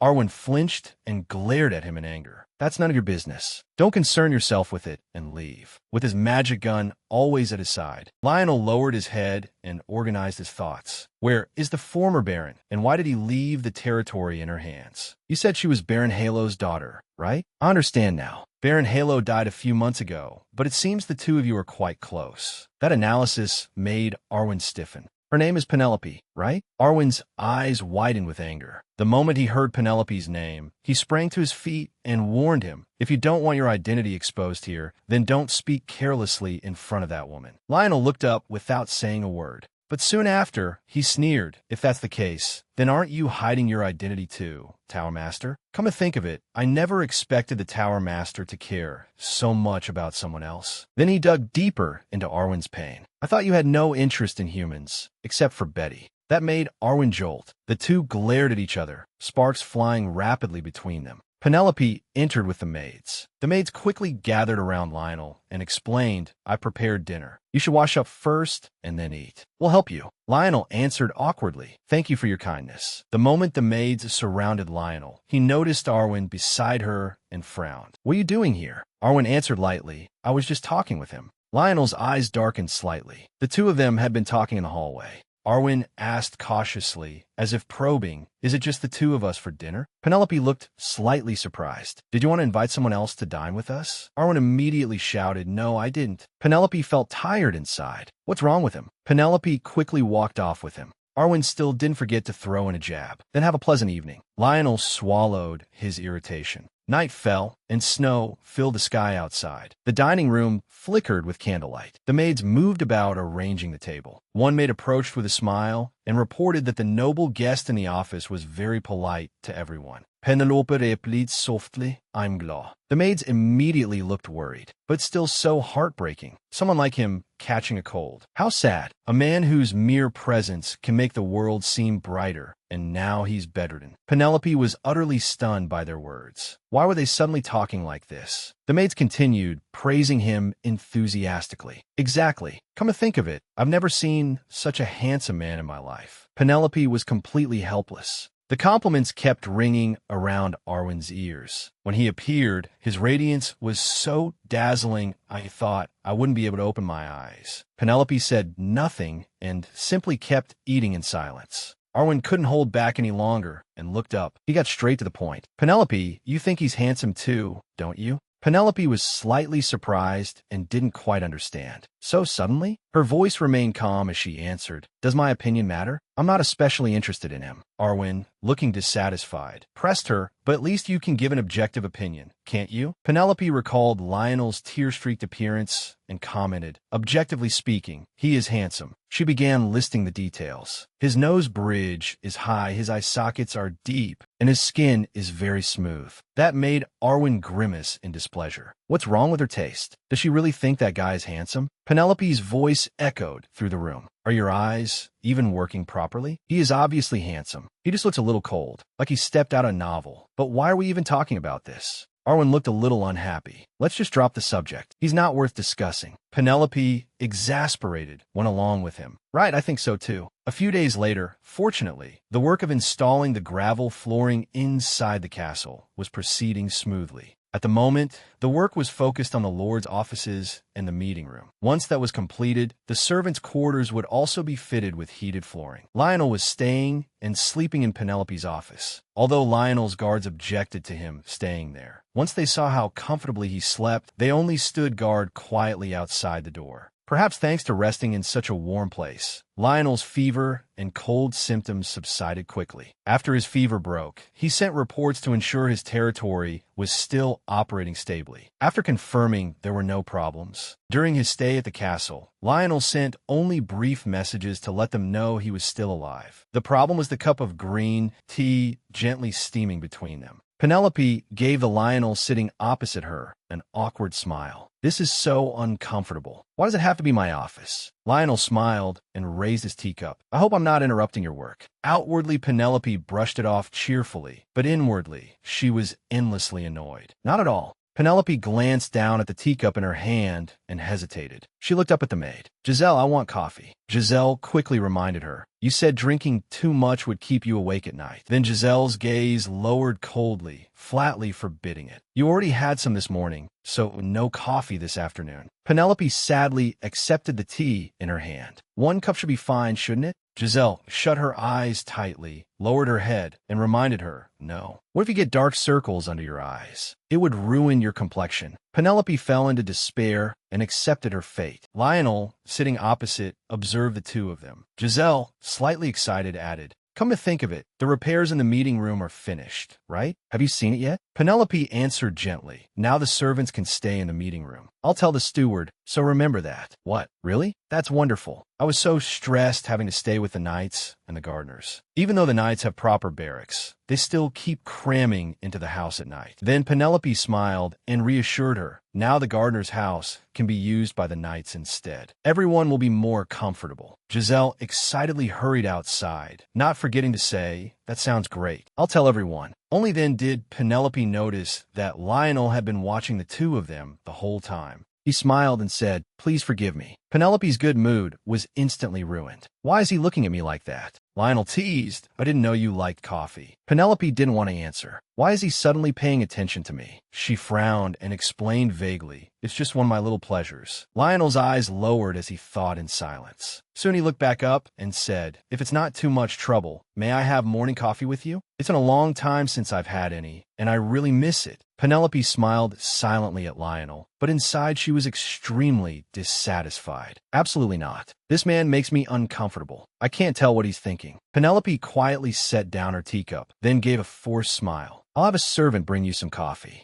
Lionel froze, as if he couldn't believe his ears. That was truly unexpected. How interesting. As soon as she finished speaking, she took a sip of tea, her thoughts in turmoil. "My throat is so dry, uncomfortably dry. That should have made it clear enough, so don't come any closer." Suddenly Penelope opened her eyes wide and looked ahead. She raised a hand to cover her face and shut one eye, sweating from embarrassment. No reaction at all. Lionel kept his smile, looking straight at her without hesitation. Penelope suddenly blushed and went still for a moment. The image of Lionel in a solemn black outfit appeared in her mind. She compared him silently. His appearance was exactly as described in the original novel. Sharp black eyes with a masculine air, a high nose bridge, broad shoulders, a firm, lean waist and chest, long legs, handsome to an unbelievable degree, like a character who had stepped out of a book. But I'm already used to black hair and black eyes. Penelope's cheeks remained faintly red. If his hair and eye color were a little lighter, he'd probably be even more my type. Besides, Then a jolt ran through her mind. She reminded herself, get a hold of yourself, Penelope. You mustn't fall into this beauty trap. Penelope suddenly paused. Come to think of it, the Duke of the North matches the original description perfectly. So why is Arwen different from the original story? Lionel gently set his teacup down on the table and interrupted Penelope's thoughts. I've been terribly rude. It's just that I haven't thought about coffee in so long, so I got a little overexcited. If you'd be willing to share some with me, I would be very grateful. She quickly became flustered, hesitating so much she couldn't form a sentence. Oh no, I got distracted by that face. What were we talking about just now? I need to say something. Penelope quickly regained her composure, her face turning cold as she pointed ahead. Then remember to repay me properly. I don't give anything away for free. Her sudden attitude made Lionel go rigid. It didn't take him long to continue the conversation. Of course, that's only natural. I'll properly repay you for letting me stay in such a wonderful place like this. Penelope's decisive gesture from before suddenly trembled. If you're willing to give me something, I'll gladly accept it. Then Lionel let out a soft laugh and raised a hand to cover his mouth. Lionel hurriedly explained, how strange. I'm not usually someone who laughs this easily. Even if I don't look it, I'm not really a smooth talker either. She gave a strained smile and lifted the teacup for a sip. Is that so? Inside, however, her reaction was the opposite. With that face, don't make me misunderstand. Suddenly, Arwen casually pushed the door open and walked in. What is this? Drinking tea without me again? He sat down beside Penelope. She frowned in displeasure. Don't you knock? Arwen rested an arm behind his neck and said without the slightest guilt, shouldn't you be used to me by now? Penelope stared at him. In that case, Arwen cut her off at once. Even if you called, no one would come. All the maids have gone to the meeting room. He added, when I asked why, they said they wanted to get spots there early. She suddenly understood and sprang to her feet. And what about the tea? I'll make it for you. Arwen looked at her, puzzled. You know how to make tea? He seriously confirmed. You're not going to put poison in it, are you? Penelope stared wide-eyed for a moment. Not only did she not get angry, her eyes lit up as if she discovered a profound truth. That's a great idea. Seeing that, Arwen hurriedly asked, wait, are you actually considering it? Penelope eyed him suspiciously. Don't tell me you can't even use a purification spell. He immediately folded his arms and reminded her, my body is rather delicate and sensitive. The two glared at each other furiously, their hostility obvious. Seeing that, Lionel smiled gently. Only then did he speak. Sorry for ruining the mood. That wasn't my intention. The two of them instantly turned their attention to him. Arwen felt puzzled by Lionel's unfinished remark. Penelope turned and left. Dealing with them is exhausting. Fine, I'll make the tea. Once she had gone out of sight, Lionel gave a slight start. His eyes widened in surprise. Before him was Arwen's divine profile, beautiful as if sculpted. He glanced to the side. By the fireplace, Penelope was watching over the teapot. She let out a weary breath. Both hands braced at her waist. She looked incredibly beautiful, like white flowers in full bloom. A little later, Penelope announced, it's done. Drink. Arwen thanked her awkwardly. She let out a sigh of relief and dropped into a chair. When Penelope noticed Lionel staring at her, she shifted her gaze away. Don't look at me like that, Duke. She guessed inwardly. Is it because of Arwen? The Tower Master rarely talks to other people, so I suppose this seems strange. Then Lionel's question rang out. But in the end, how did you manage to warm the floors? Penelope was momentarily surprised. He rested his hands on his thighs and began to speculate. If I'm not mistaken, there's major construction happening in the castle. They must be installing a new heating system. Arwen burst out laughing. You mean this? Penelope and I designed it together. Isn't it amazing? Hearing that, Penelope could only fall silent. She snapped, you've been silent this whole time, and now you keep taking all the credit. The idea was mine. You only added a little. Without the slightest shame, he shot back. Did I hurt your pride? So now you're snapping at me? Penelope shouted angrily, you're blatantly stealing my credit right in front of me. Even the contract, my share is bigger. The two nudged each other on the shoulder, trading provocation after provocation. Don't push me. It's not like I wanted to work with you. Watching the entire childish argument, Lionel silently wondered, why are they so strangely close? Lionel felt as though he and those two belonged to completely different worlds. Over there, everything was bright and lively. His own world, in contrast, was painted in dark tones. Lionel's gaze remained fixed on Penelope. Some time later, Penelope was intently rearranging a shelf. Suddenly, Arwen flung the door wide open. She spoke first. You're here? He didn't answer. Instead, he bluntly said, "The maids are saying strange things about you." But Penelope kept working on her own task, pulling a large wooden box out from below. "What is it? I'd love to talk, but I'm busy right now." Suddenly, another wooden box from above lost its balance and fell. It dropped straight toward Penelope's face. She had no time to process what was happening. She just stood there blankly, watching the box fall closer and closer, and could only let out a startled scream. By instinct, she raised her arms to shield her head, but fortunately, Arwen caught the box in time. Penelope looked up at him blankly. Arwen closed the distance between them. "They said they hope you'll end up with me. Or Lionel." Penelope looked momentarily dazed, her eyes widening as she stared at him. The air seemed to freeze. She couldn't understand what he meant. Arwen stood up and pushed the box back into its original place. "At the very least, I should sternly warn them once. Just how little do they respect their mistress, to dare say things like that behind your back." She gave an awkward smile and defended the servants. "I don't think they meant any harm. Just ignore the servants' gossip." His hand stopped at once. Arwen looked at Penelope with a serious expression. "Don't mind what the servants are saying. You must still be struggling with the pain of losing your husband, and yet they were so thoughtless." Countless question marks popped into her head. Since when had she looked so miserable that he would say something like that? Penelope pushed herself up with a hand on her knee, her thoughts in turmoil. Why was Arwen being so sensitive today? She spoke in an attempt to soothe him. "They're just careless remarks from young maids. You can hear them with one ear and let them out the other." Arwen's voice suddenly turned cold. But what if those reckless words reach ears they shouldn't? His words left Penelope stunned.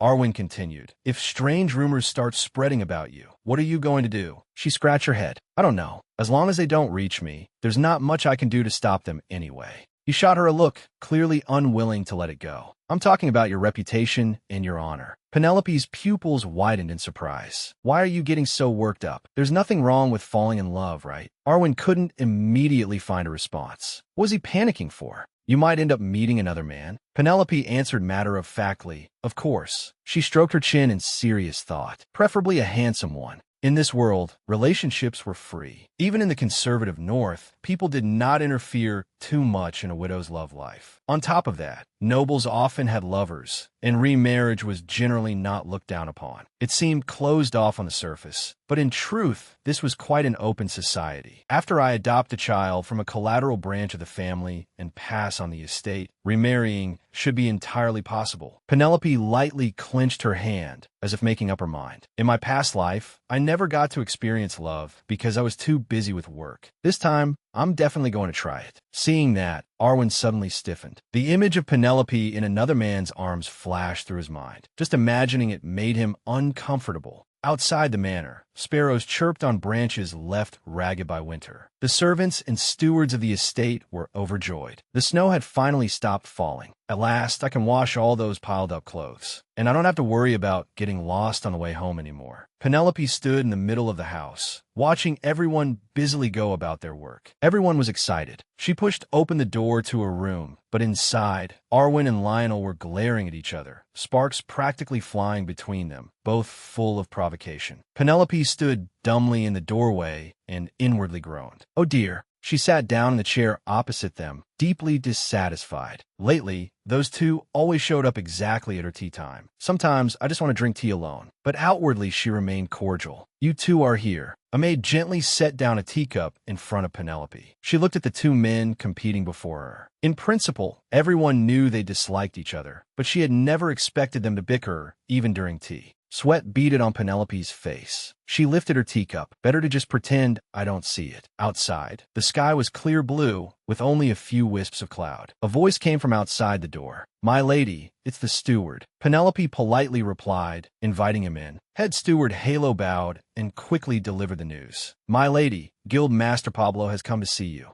She looked mildly surprised. "At this hour?" He confirmed yes. "He is waiting in the hallway." Penelope recalled the servants in the house, shoveling snow together. Perhaps the snow had hindered carriage travel. Could it be that the main road had finally been cleared? She set her teacup down on the saucer. "It seems we have a guest." Penelope rose and carefully excused herself. "The roads probably still aren't clear enough for a carriage to pass. Let's stop here for today." Lionel understood. At her side, Arwen impatiently urged, "Hurry up already." Lionel then proposed, "If you don't mind, may I greet him as well? I know Guild Master Pablo." She froze, momentarily incredulous. They know each other? Then Penelope fell into thought. Well, not that strange. If he stayed here for a while, he was bound to meet Pablo at least once. Arwen ground his teeth in irritation. Why does it always, suddenly, a loud sneeze rang out from somewhere? She immediately gave an order. At this rate, he'll freeze to death. Bring Pablo inside at once. Head steward Halo bowed his head, looking dejected. Yes. Wrapped up from head to toe with only his face exposed, Pablo approached, trembling. Baroness, it has been a long time. Penelope asked worriedly. Pablo, what happened to you? He replied. A carriage will broke on the snowy road, so I had to walk here from halfway. She kept urging him. You'll catch a cold. Go bathe and warm yourself first. Pablo's face was flushed red from the cold, and as he followed the maid, he gratefully said, Thank you, my lady. Penelope clicked her tongue softly. Coming all the way through the snow to get here, how admirable. He must really have the determination needed to succeed in business. Arwen crossed his arms and sneered. I suppose so. As far as I know, no one is as cunning in trade as he is. She sighed. I take it you know him very well. He immediately retorted, Not at all. Just then, Penelope jolted. Lionel was still sitting neatly in his chair, wearing that polished social smile. Please don't mind me. Go ahead and talk. But that expression only made her more flustered. It seemed Lionel was curious about the relationship between her and the tower. Then Penelope suddenly realized something. She covered her mouth with one hand. But you still haven't greeted Pablo. You must have been too busy thinking about something else. He slowly rose to his feet. That's true. I wanted to greet him as well, but unfortunately, I haven't had the chance. Smiling, she suggested to Lionel, I was planning to invite Pablo to dinner. Lionel, would you like to join us too? He beamed and placed a hand over his chest. I would be honored. Arwen cut in, displeased. What? You're inviting even a merchant to dinner? Penelope added, It's been a long time since I've seen him. Arwen, you should stay for dinner too. The invitation left him momentarily stunned. Arwen put his hands on his hips and shot a glance at Lionel. Is this some kind of last supper? The snow has stopped now. Anyone who needs to leave should leave. She pointed at him and scolded, Don't say something so rude in front of me. Lionel simply stood there silently watching, then offered a faint, gentle smile. A short while later, Pablo returned looking neat, healthy, and bright. Sitting properly at the table, he said, I sincerely apologize for my earlier discourtesy. Penelope sat opposite him at the long table. It's all right, but why come only after the snow stopped? He answered simply. No one knew when the snow would stop. Pablo recalled the image of the 3 dwarven craftsmen. I brought along the builders, I promised the dwarves. It would have been troublesome if the repairs were completed before we arrived. I gathered the best builders from all over. You could trust them completely. You've worked hard, she said brightly, then added with excitement. Right now the dwarves are working on the servants' quarters. After that, they'll move on to the drawing room and the main hall. Pablo clapped his hands together. I see. Then I should learn from the dwarves as soon as possible and formally start my business. I already distributed green herbroom soap as gifts to noble families through Countess Hina's, the queen of high society. There will definitely be a response. Penelope was astonished. You know Countess Hina's? Pablo explained, when I worked in the capital, we had some connection. Luckily, she hasn't forgotten me. Her face brightened at once. You've done very well. It's late, so you should rest. Would you like to have dinner at the castle? You can stay the night as well. Penelope turned and instructed head steward Halo. The rooms of the attendants who are on leave are empty. Let him stay in one of those. Pablo looked surprised. Dinner. Head steward Halo bowed. Yes, I understand.